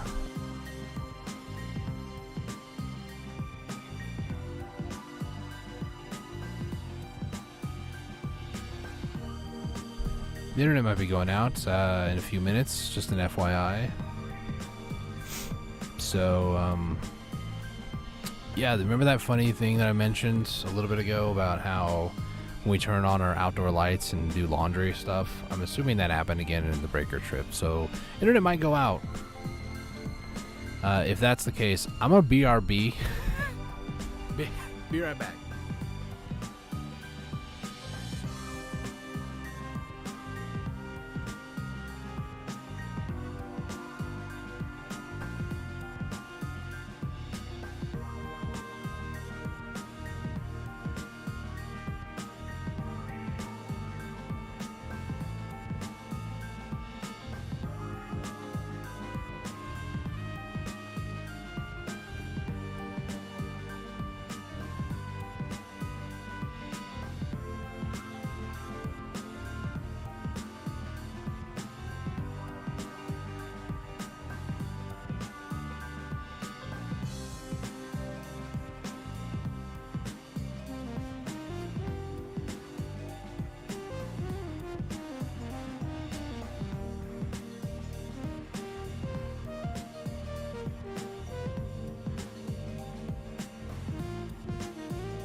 Did we drop? I don't think we did.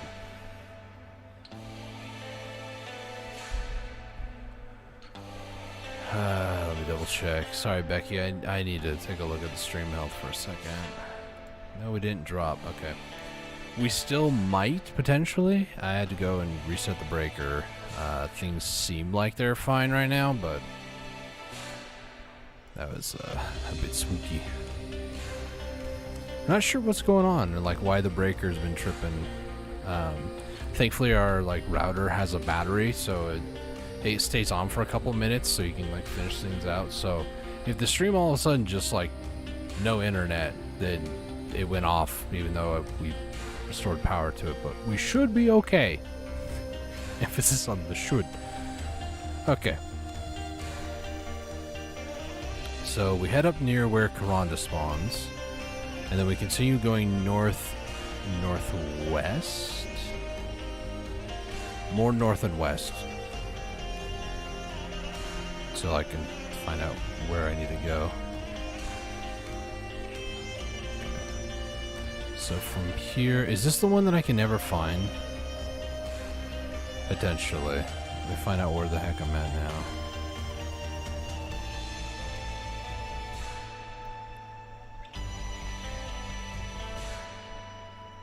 I don't recognize where I'm at on the mini-map. Here. Is this too far north? Not far enough?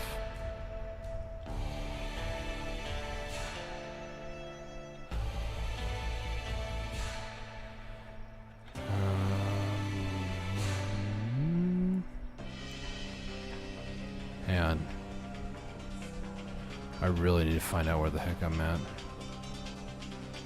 Nothing is looking familiar on the map. So I'm going up to where things do look familiar, which is roughly where I'm at now. Is this it? Okay, that's where that looks familiar, okay. So I want to go southeast. Just a little bit. I don't think I've been able to find this one.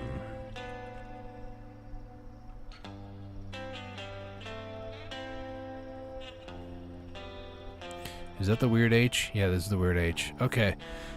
So on the map, there's like this little H of green. It's kind of hard to see, but it's like a slanted H. From here, it is the northwestern point, kind of where I'm at. And unless it's right here, I've never been able to find this one, which it looks like it's right here. These look like truffle mushrooms to me.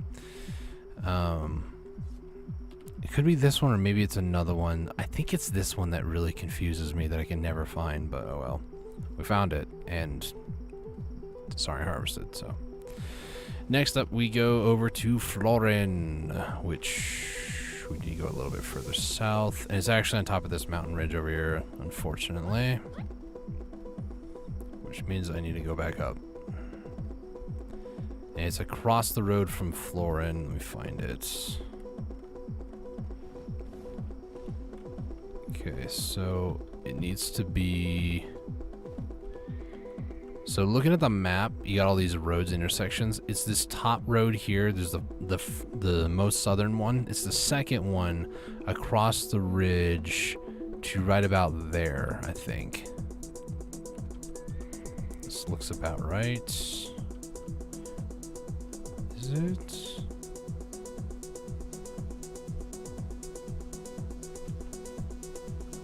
Let me double check this. Is it that? It's like oh, there. I'm blind. Probably staring right at it too, wasn't I? That's fine. Truffle mushroom. I need to start making more Olin's potions, or elixirs, even though I haven't been like an insane amount of time. I just want to get like 1,000 of each. So this kind of gives me a reason to do truffle mushroom gathering. It's something pretty easy to do. It's nothing like too intense on my wrists or intense on my mind to really think about, because I've done this quite a bit now. Alt-tabbing to find the next one. Okay. So we keep going along the ridge here, keep going. It's down there. I think it's right about where I'm at over here. A little more to the west. Ah, there it is. I saw for a split second and now I can't see it all because of all the trees. Here it is. Next one, go ahead and collect that. Next one is gonna be an interesting spot. So pretty much where I like to go for this one, I jump onto the road down over here and travel down a little bit. From here, it's past the node manager. You're going south, southwest at this point. When the road turns completely south, hang a sharp right to the west, and then just go west for a bit. It's a ways away from this road, but there's two really close to each other, and there's a third one. So you want to just keep going this way for a bit.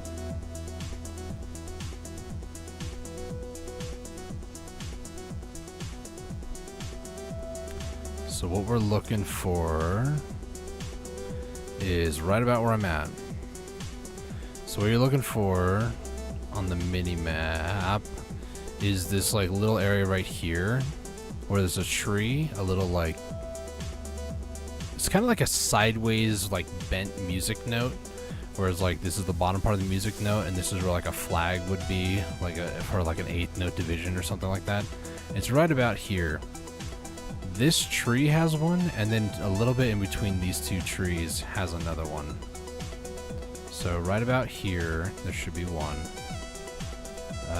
Is it next to the tree? Nope, it's just out in the open, you know, a truffle mushroom, as they are in caves and such. And then the other one should be close to a rock, I believe.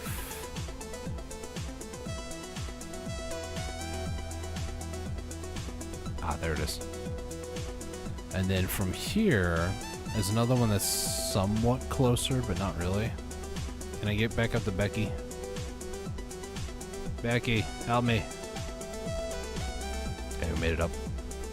So from here, it's directly southwest, and we're looking for, ironically enough, some trees.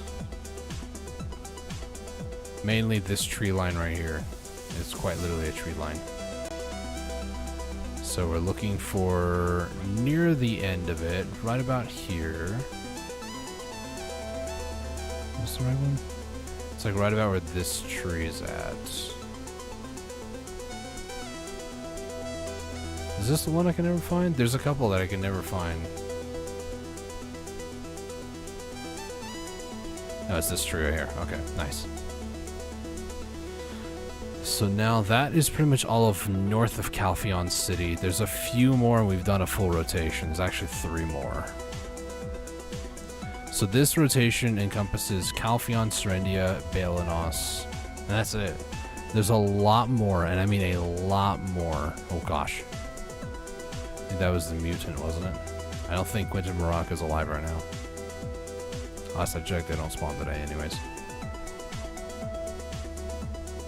Wait, is that actually Quint or Maraca?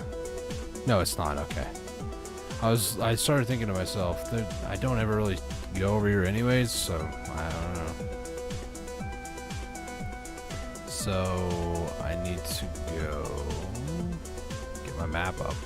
I need to go to Calpheon, and then we're gonna go south of Calpheon. So go to the Southern Stablekeeper if you're following along at this point. The beauty part about these YouTube videos too is, or VODs, is you can actually skip forward, and you can also pause. You know, it's like, oh, this is where it's at, and then you can pause the video. I hope now, because I wasn't doing it at the beginning, but I hope now I'm like clarifying some information, like where I'm at, what I'm looking for, how to find what I'm looking for, and that sort of stuff, a little bit better than when I first started doing my hour here, or I guess this rotation. But this is typically what I would do for a full rotation, and then hop to a different server, and then just kind of go from there. Man, I gotta love Calpheon for its loads. Repair everything, get the hoe repaired up. Okay, so next one, you want to head east on this road here. Then you'll find a just kind of like a dirt path looking road on the mini-map to the south. Follow this until it ends. There goes Becky again, raising the roof.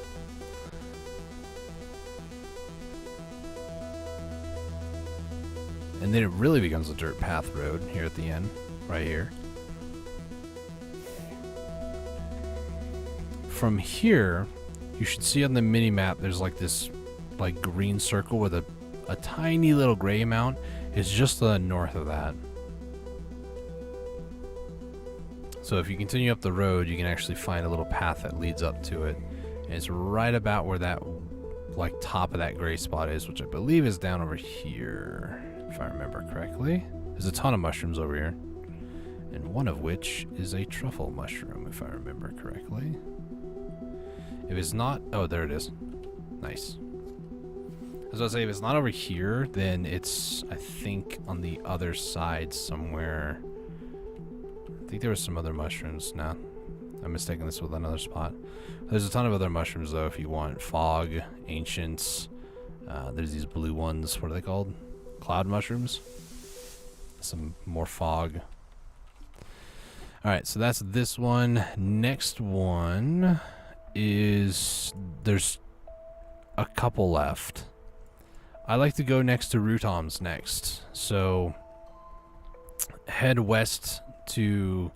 don't try to stay on the mountain. Don't try to like jump on any like places or, like roads or anything. Just kind of stick to this sort of like not a real path, but somewhat of a path. What you're looking for is a spot. It's kind of hard to explain because the road pathing is kind of weird. But Rutom Outstation, I believe, is the closest node. It's like right about here. So there's a road that kind of goes down and then sharply turns west. It's right about here, I would say. Maybe like right about there. Maybe even a little bit more south, actually. So go right about there, give or take. And once we get there and I can actually see on the mini-map what it looks like in comparison to the map I'm looking at, we'll get the exact location, which is pretty easy. This one's very easy to get to. Especially with the Pegasus. Okay. So this one, once you've made it to this area, it's actually pretty simple. It's just right here. There's also some other ones nearby. I know Becky's under attack. With green quartz, you can get in feldspar here too, so it's a decent little area. Accuracy, sub-weapon box, nice. Okay, next one, we have to go east. A little bit south, but mainly east. If I remember correctly, it's actually back over this way.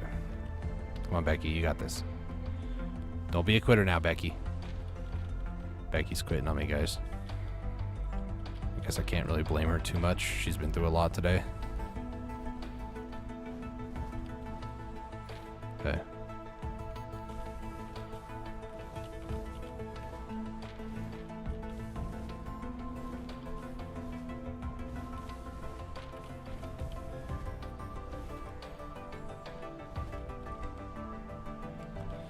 Okay, so I believe, is it on top of this mountain range?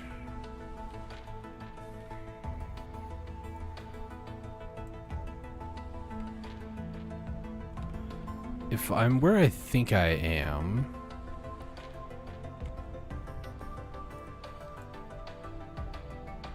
Hold on, let me enlarge this map for a second.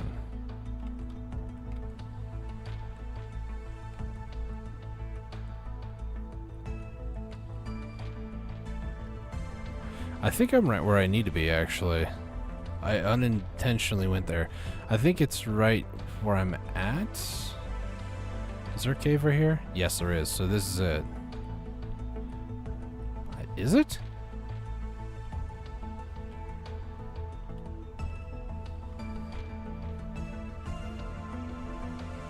Oh, here it is. Okay. So I was kind of like where I needed to be. So road here, it's according to this, it's like a little bit north. It's kind of hard to really describe what I'm looking at, but let's try here. As best you can, just try to find that spot. It's hard to get to sometimes. But there's a ton of mushrooms in here, and some of which are truffles. Looks like 3. But you also have sky mushrooms, ancient. You have beryl, diamonds as well. Ooh, there's a 4th truffle mushroom and a 5th. What? Yeah, it's so much more in here. It's actually a really good spot. Nobody take it. Or if we do, give me credit, please.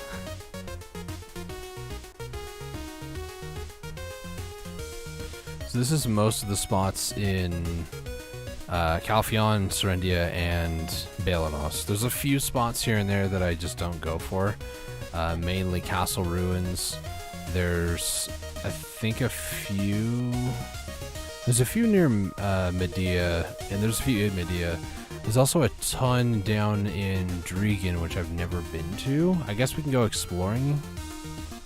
There's supposedly quite a bit near, like on the road near Garmoth.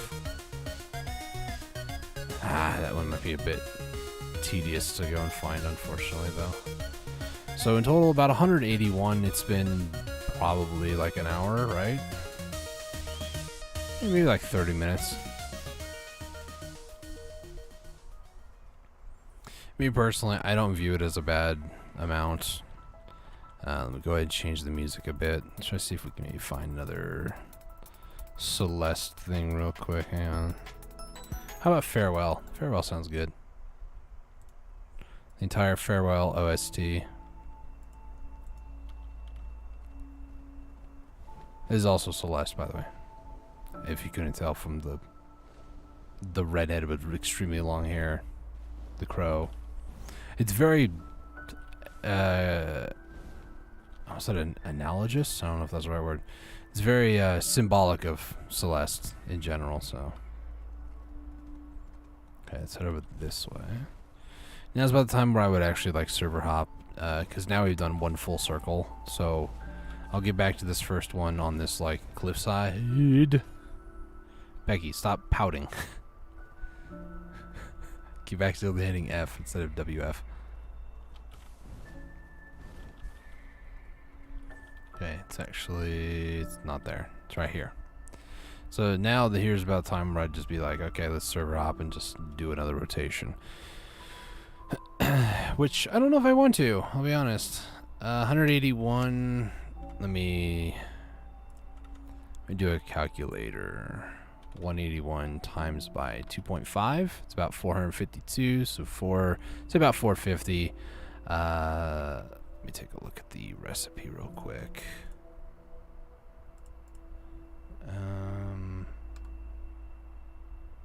Man, used in a recipe. Elixir of detection. Elixir of detection needs trace of salver. More Mountain Dew.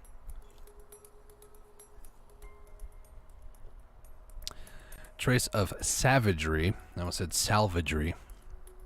Truffle mushrooms, old tree bark, pure powder reagent, and oil of storms. Which oil of storms needs fruit of abundance, which I have a ton of. I just don't think I have the tyrant's blood, which needs. Oh no, okay, you guys can't see that. Troll blood, bear blood, ogre, dinosaur, yak, or lion. I think I did troll last time.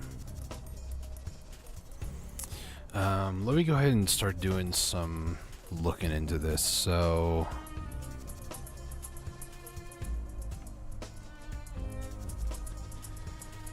$181. Nope. 181 divided by 3. It's about 60.33 repeating. So about 60. Let me throw this on my second monitor. I can't see you guys in chat for a second here while I take a look at what I need here. Oil of storm. I have plenty. I don't know if I think I bought some? Question mark. Pure powder reagents. Plenty. Truffle mushroom, old tree bark. Plenty. And then trace of savagery, not salvagery. I have plenty as well. So we can actually go make some of these. Let's head to Camasylvia. I always lock this, and I still think it's locked, and sometimes it still gets used. Don't understand it. Maybe it's like an auto-pathing thing. I don't know. It's a bit annoying. It's a might bit annoying, though. You know? Just a might bit. I don't even know what accent that is. I equip my TED writing crop. That's another thing I don't ever really consider not being pen. Like, I talk about these tools not being pen, but this is also one that needs to become pen too someday. So for now, we're just gonna auto path to Camisylvia, Grana, and kind of go from here.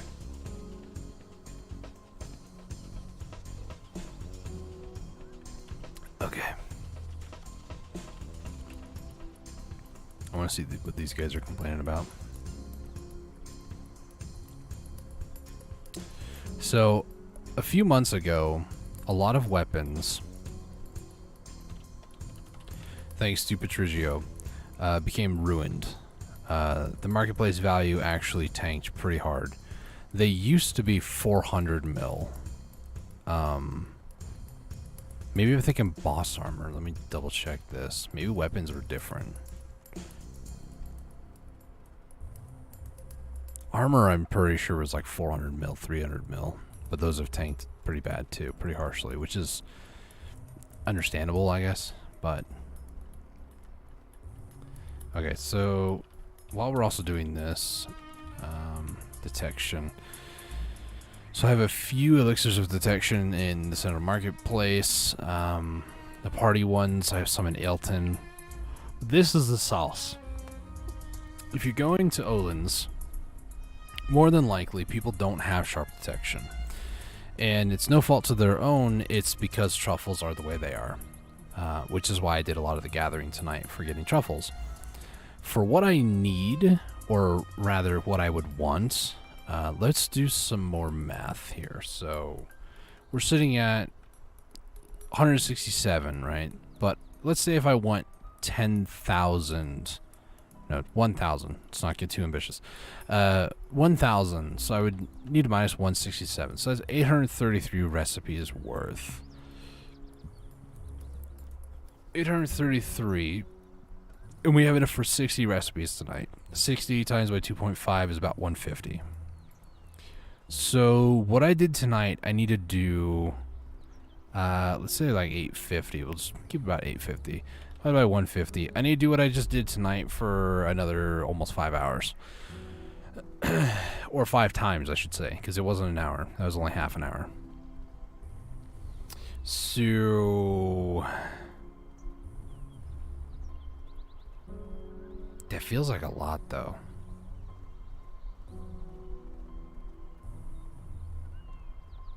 We'll have to see how much I actually make tonight. That's the real thing.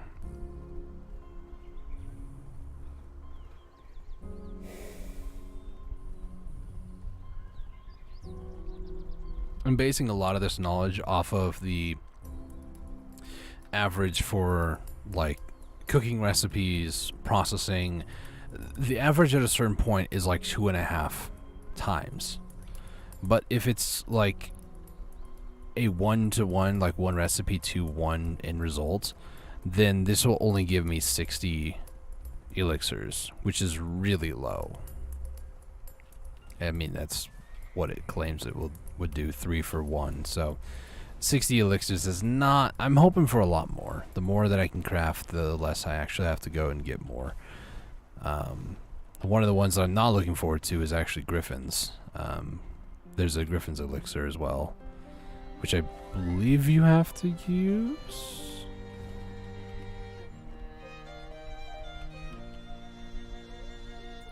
Bam, bam, bam, ba-dum, bam, bam, bam. Yeah, Griffin's.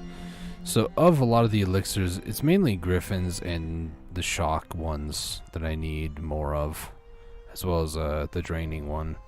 A lot of the other ones, like I have in this Fury, plus 300 of them, 200 of the Interpreted Swiftness, 200 Advanced Concentration. I still have enough to keep me going for a long time, like, you know, 65 divided by 4, that's 16.25 hours. I don't have to do anything for another almost 20 hours there. 16 really, but just to keep proactive and not, you know, letting the problem get to me faster, I might as well just start going through and, you know. Actually, apparently there's no space. Alright. Let's put these over in here. Calpheon, put that here. I need to sell this and then sell the Hermes things. Is this what I think it is? Huh? I was like, what? I thought it gave... I legit thought it gave me one for my class. No, that's not what happened at all. Okay. A little bit of lag, sorry about that. Is there one for... Actually, I should tell her. I put on my silver embroidered gatherer's clothes. And then what I'm going to do is I'll do the pop-out thing here and then change it to main display so you guys can see it. So it's 77.51 right now. We let her know... No, it's not her. We go to Ludowig. My bad. I will also buy these.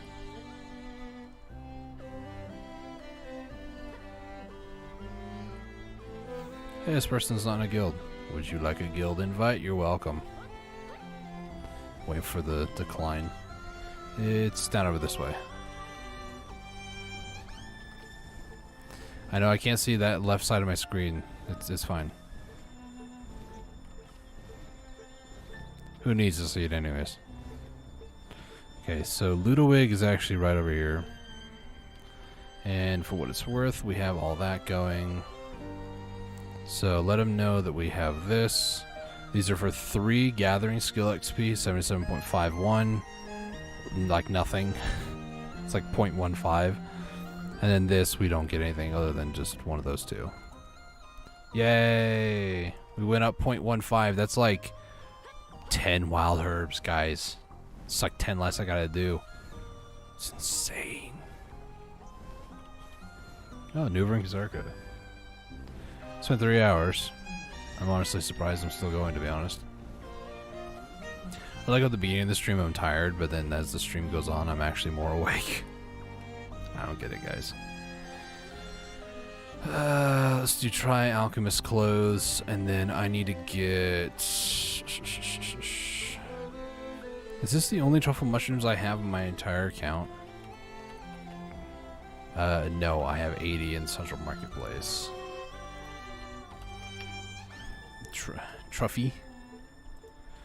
260. I don't believe is divisible by... Change it back to PC games, that way you guys don't see my calculator. 261 divided by 3. It is actually. It's 87. Nice. So I need 87 recipes worth. Which we're going to need Oil of Storms. It's 10 here. We need 77 more. We're going to need 522 pure powder reagents.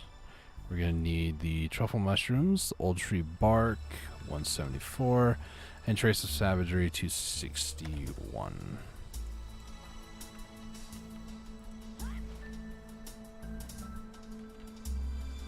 Okay. Can't believe I'm back at the alchemy station already. You never really leave. Okay, so this needs to be detection. Here it goes. Sure. I don't really care too much about XP. More so, I just want to create more products.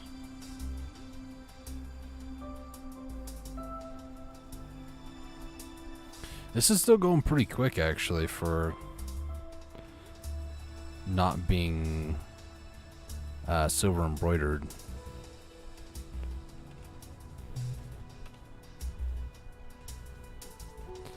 Going up 0.02 or like 0.01 to 0.02, somewhere around there. Might be like 0.013 or something like that. Like every third I get a second point, essentially.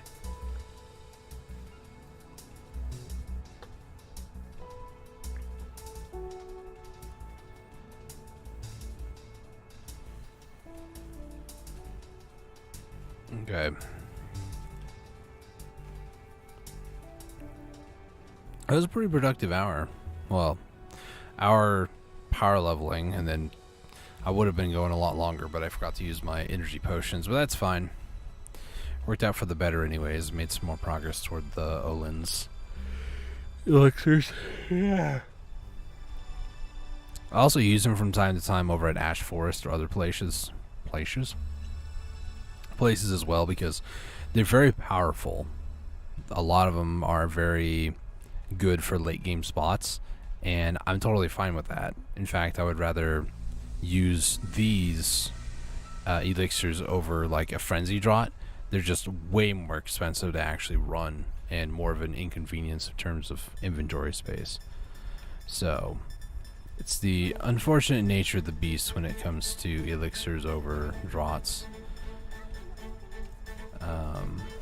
Draughts are not really specialized for any one particular thing, but these elixirs are very specific. Like, this is only crit hit damage plus 15%, and that's it.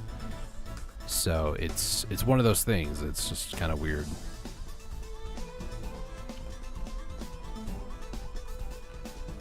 So if I remember correctly, it's simple alchemy with these, and I think if you use the abs essence, then you can get 10 at a time, 10 recipes at a time, which I believe is 30 normals. 30 go into 10, I think, and then 60 into 20. I think that's how it works.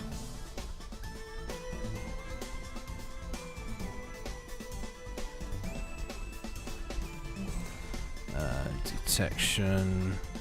There's 12 in marketplace. 2 would put me at a divisible by 30. So as dumb as it is, I'm going to use a maid or butler here to grab 2. So this will be a divisible by 30 number, which means I'll get another 10 more. And in those, I turn into a party one with the alls tier.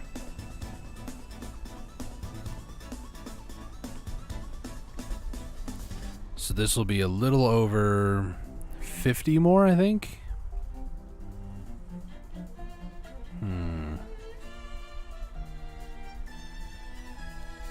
This, and the bibliabs.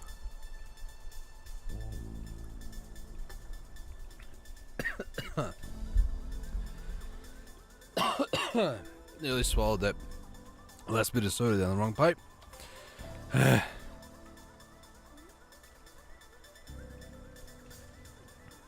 it around here? I don't think I have any more in here, actually. It'd be blue. Detection. Yeah, no. Okay. It looks like this will make yeah, just 100, which is fine. So we're back up to 200 again, which is nice. So that's the truffle mushroom one. That's the mushroom sink, which again is fine. Not opposed to the idea. Is Kazarka still alive, I wonder? Probably is. Let me just start loading in to fight him.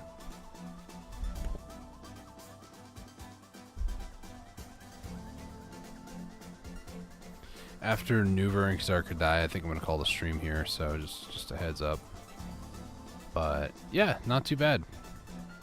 I do want to do some more life skilling streams. I know that I have been neglecting that part of the game for a very long time, mainly because, unfortunately, combat is just the way to go. Like, you want money? Go combat. You want to advance your gear faster, even in the life skilling scene? Go combat.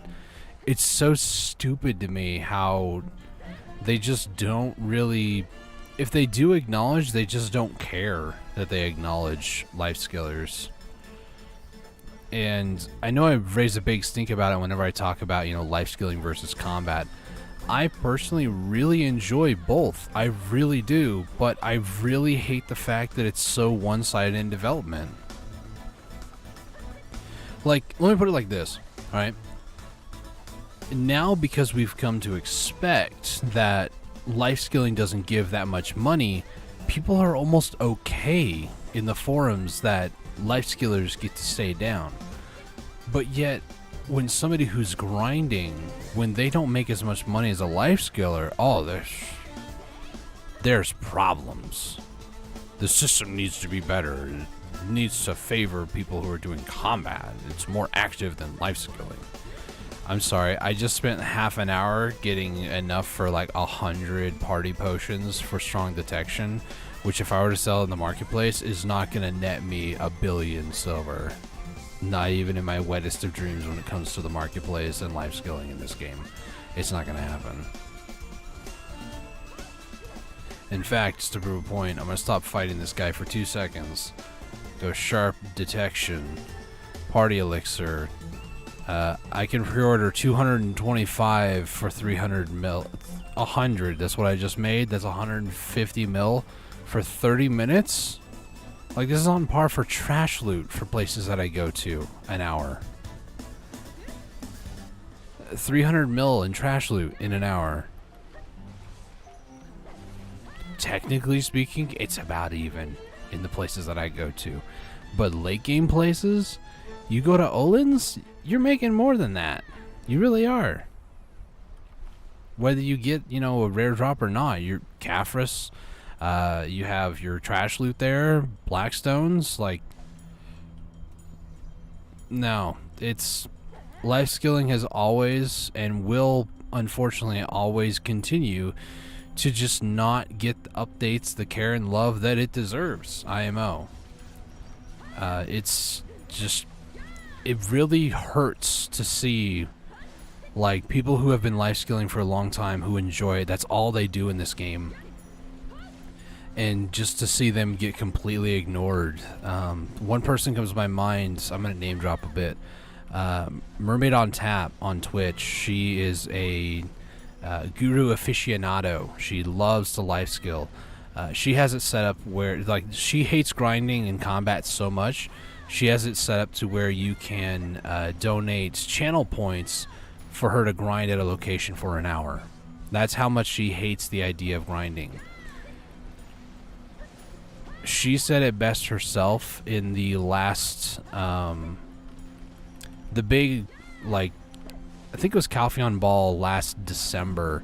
She said it best herself. Life skillers always get shafted. Doesn't matter what's going on, the state of the game, you know, what's happening. Life skillers always seem to get shafted, and it's really unfortunate and really annoying how much PvP and just gear is more important than life skilling. One of my biggest draws to this game was the fact that you can life skill, that you could hunt, you could do whatever, and it didn't have to relate to combat. Even to this day, I hate the idea of killing mobs for hours for money. I really do. I would much rather do other things. If I could make more money doing trading, I'd be doing trading. If I could make more money doing bartering, I'd be doing bartering. But it's just, some people will say, well, just give cooking a shot.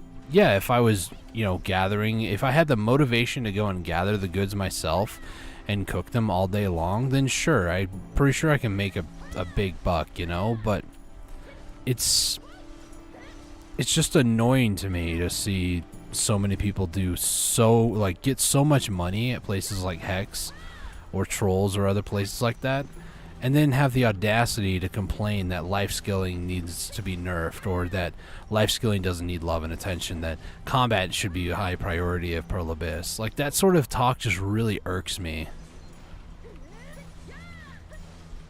I enjoy both aspects of the game. I really think that they're doing their best that they can with what they got in a more, I will call it an older game engine at this point. I don't think it's a secret that the game's been out for a very long time now, at least, you know, inside the US for, you know, going on almost like 5-6 years, maybe more. But it's no secret that the game has been out for a while, and there's been a lot of updates and modernizations for the game, but yet there are some parts of the game that just never get the love, attention, or care that it deserves, in my opinion. Does that mean that I think that the game's dying, or that the developers don't care? It's subjective. But it is something that I would love to see them prioritize. Is, you know, there's a large portion of people who just do life skilling, and I don't know. Maybe they're actually doing stuff behind the scenes. Maybe I'm just an idiot for just speaking my piece, even though I've talked about it before a lot. How I feel about it, and I just don't feel it's being addressed in an appropriate manner. Do I think that they just don't care? It feels like it sometimes, but I do know that they care because they've actually done some very nice things for people who do nothing but life skilling. For example, the Agris recently. Should that have been in the game a lot sooner? I believe so, personally, because it has been one of my biggest gripes since I started playing the game almost 2 years ago. Oh, it's Agris. It's only for PvE, only for people who like to go kill mobs. I guess I'll just go and skin deer for a little bit while hunting and, not use that. Like, had that been in the game when I first started, it would have made my whole journey a lot different. It's just they're taking steps now to accommodate potentially years of people complaining and talking about how they're not being heard. And better late than never is what I'd like to say, but I feel like these changes could have happened a long time ago. Like a long time ago. But for whatever reason, were never addressed. At least addressed the way that they are now. And I know too, some people might say, well, they also say we were going to get airships and look how far that got. It's like, yes, but airships is content that never got introduced. Life skilling has been in the game for a very long time. Life skilling actually exists in the game when they made some of those promises. Whereas, something like an airship wasn't introduced in the game. And if it was just the air balloon rides. And maybe that's what they actually could afford to, with the game engine, could afford to actually implement.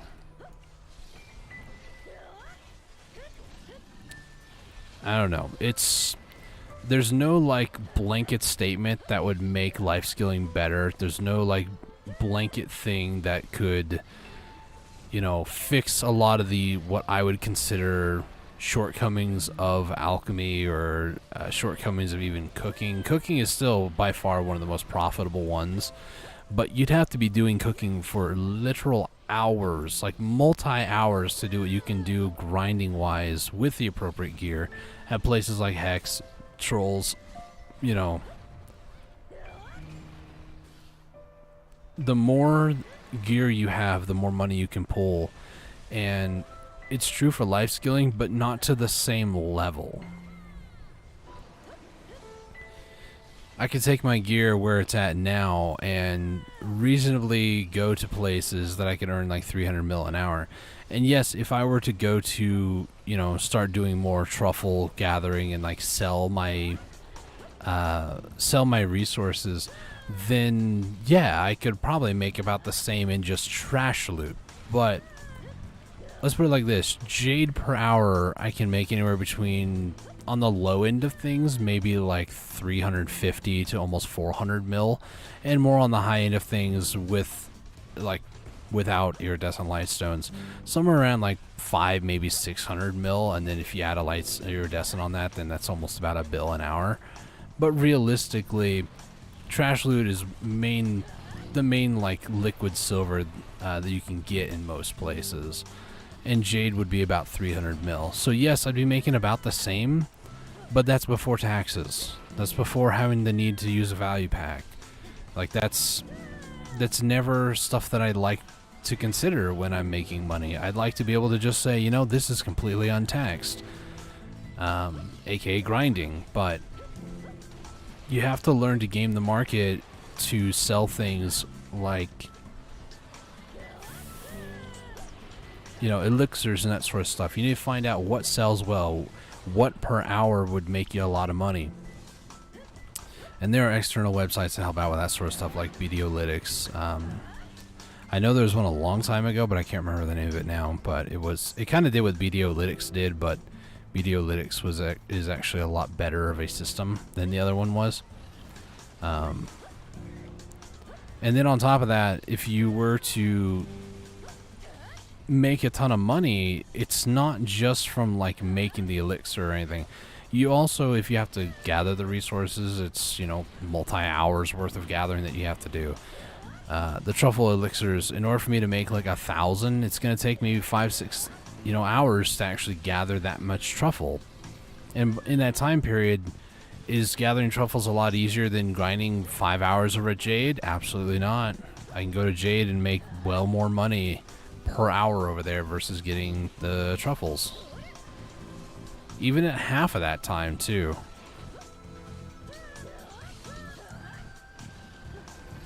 It just bothers me. It really does. As if I haven't made that blatantly obvious at this point. World boss rant time.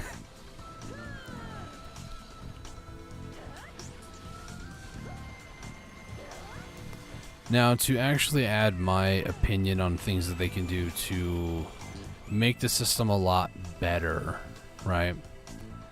Some things that I would recommend that they change or at least make more easily accessible is change the way that life skill gear is enhanced. Make it to where at least you can cron it, because it is so annoying to attempt something like try to tet and fail it and then be stuck at pry for months because it refuses to go back up to at least like try again. Make it to where it's a lot more fair in that regard. You can keep the enhancement rates or even get rid of them. Just like, you don't need the 6%. Let me use a 120 stack on it. Give me the ability to cron. I will 100% forego any sort of 6% enhancement chance base for a 4.20, and I can cron it. I don't even care about the 6%. Give me the ability to cron a Manos, Craftsman's Clothes, Cook's Clothes, Hunter's Clothes, all of them. Give me the ability to cron life skilling accessories. Why is the system so different for life skilling? Something that doesn't give as much money. Like, what are you afraid of? People getting pen everything and then just running around making over $1 bill an hour, making grinding obsolete? Why would that be a bad thing? I'm just curious.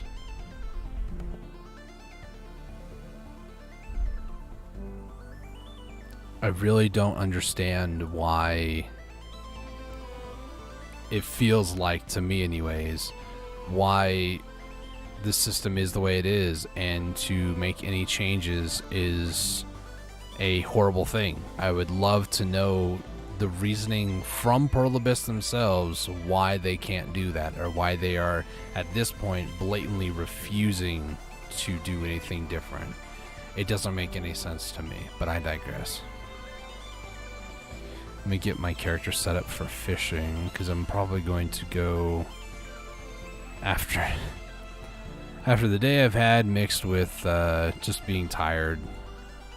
I apologize if at the end of this video just nothing but ranting is just annoying you, and I don't ever mean for it. It's just, it irks me to no end how they have such a difference for how life skillers are treated and how combat players, PvE, PvX pretty much, how they are treated in the grand scheme of things. How it feels like it's always a focus on the gear, always a focus on combat.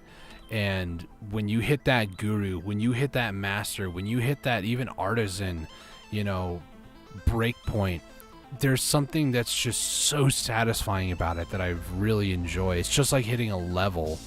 You know, I can equate this to hitting another level up top over here, because this is just as hard, if not harder, for some of these to hit the next level versus just hitting the next combat level.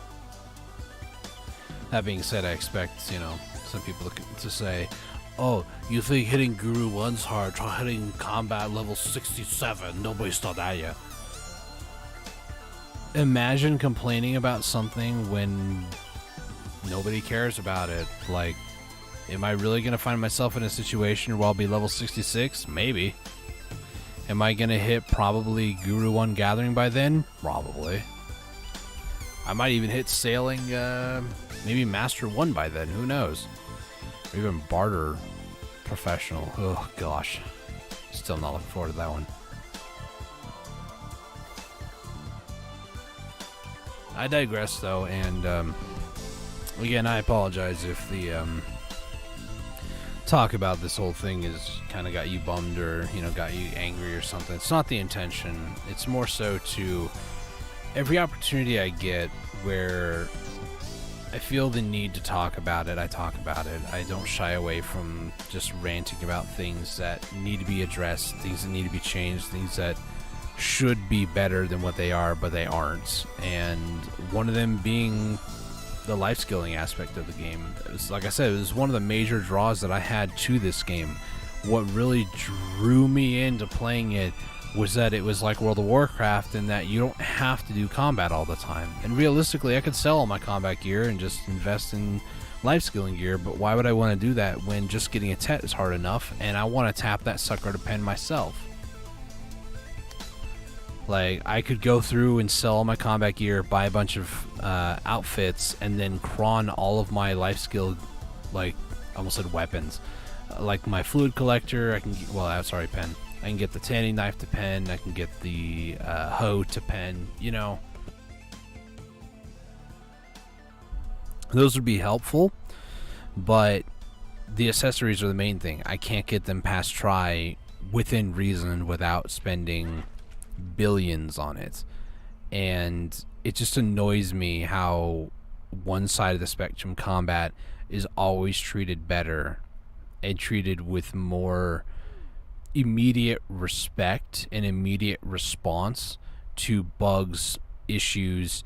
It's as if they don't want to talk about life skilling anymore. It's almost like they don't want to admit that people life skill. It's almost like life skillers don't exist.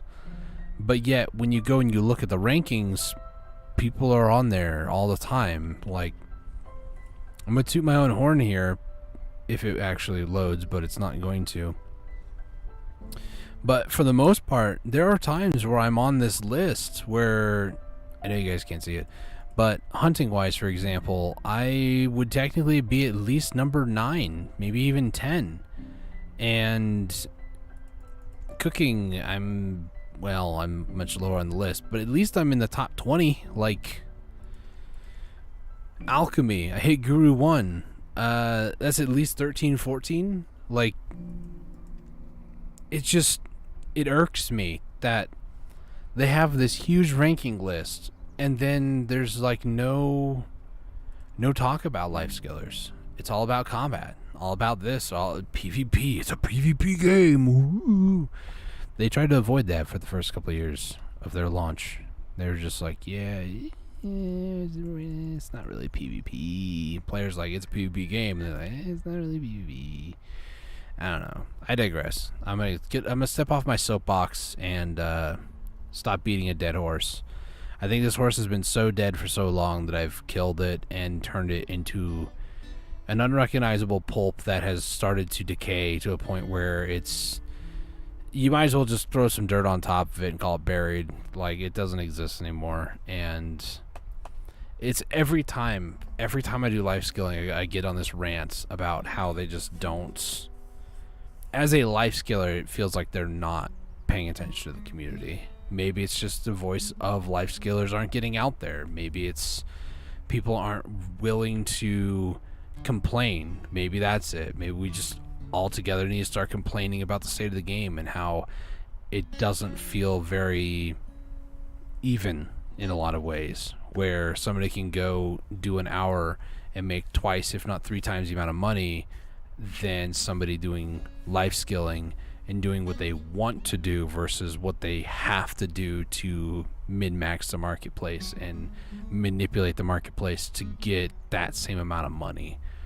Like, bartering is something that I know a lot of people do, who they can make like a bill in a day, but that is like a solid 5, 6, 7, 8 hour, even 10 hour day. You're effectively making like 100 mil an hour, if even, which is abysmally bad. I don't know. What can they do to fix it? Just listen to players and make a system that is relatively appropriate for maxed out gear. That's balance it from the top down, never from down up. You know, if somebody has 2,000 mastery, how much can they push in like an hour? And if that is not like If that is not within a reasonable amount, I'd say like 750 mil to like a bill an hour, then make it to where it is at least like 750 mil an hour, because I don't feel it's right that somebody can go and do that at, you know, consistently at a place like Hex, but yet a life skiller can't do that in like 2 hours, even at almost max like 2K mastery gear. Like that doesn't feel right to me.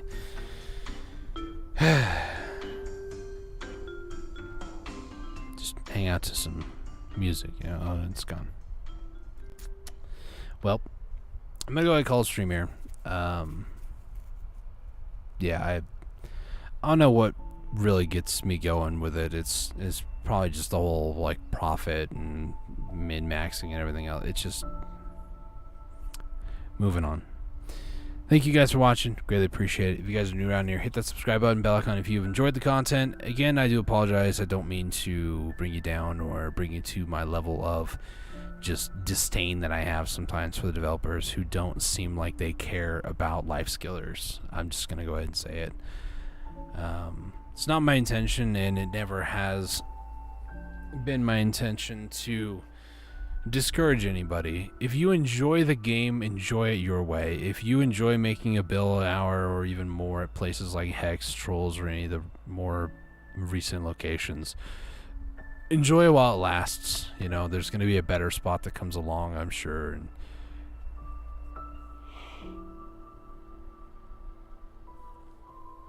And excuse me. I'm in this weird state with life skilling myself where I don't really have Tet Manos and like accessories, and because of that I'm missing out on like 100-200 mastery. So I'm not even like, I'd say I'm like end of season, you know, like there's end of season gear, and then there's like soft cap, and then there's like hard cap, and then there's like gear capped, right? I'm past what I would consider the soft cap in combat, but I'm not past the soft cap in mastery yet. Once you get to like 1700 mastery, then things really start to change. And I'm at that level of frustration that I was before when I was first going to bandits with my combat gear with life skilling. And I think a lot of it has to be that I just have to invest in Tet gear for life skilling. And it really is so stupid that there's no cron system and no easy way to say to get that Tet grade gear. There's not a lot of people enhancing like they are with like rings and other earrings and combat related stuff. So if they made it a lot easier for people to, not easier, but incentivize people to sell it more, then that'd be better. But, or at least make it easier to tap yourself, that'd be nice. But life skilling hasn't been for a very long time better than combat. If you believe that, then I don't know, maybe I'm missing out on something, but I just like to believe that you're misled, that combat is by far way easier to make money. Anyways, enough of my soapbox rant. I know I've said it like 4 times, but I do appreciate you watching. And I'll be back tomorrow night, about 5 p.m. as well. I'm just really tired. I'm an old man nowadays. I need to go to bed. Thank you guys so much for watching. Greatly appreciate it. If you guys are new around here, hit that subscribe button, bell icon to be notified of future live streams. If you guys want to maybe rant a little bit down in the comment section, I'm all ears. I'd love to hear different opinions. If I'm wrong, tell me. If you think that I'm right but might want some more information for maybe even potential video in the future, a rant video, let me know down in the comments what you feel about life skilling in general, how it compares to combat, and what you'd like them to change to make it more fair or a bit more accessible to somebody who might be starting out, or somebody who wants to go full into it and just get full Tet everything, or at least pen everything, you know. I'd love to hear some feedback. And hopefully the state of the game gets better before it gets worse. One can be hopeful, though. Thank you guys so much for watching, and until next time, stay safe, take it easy, and God bless. Bye-bye!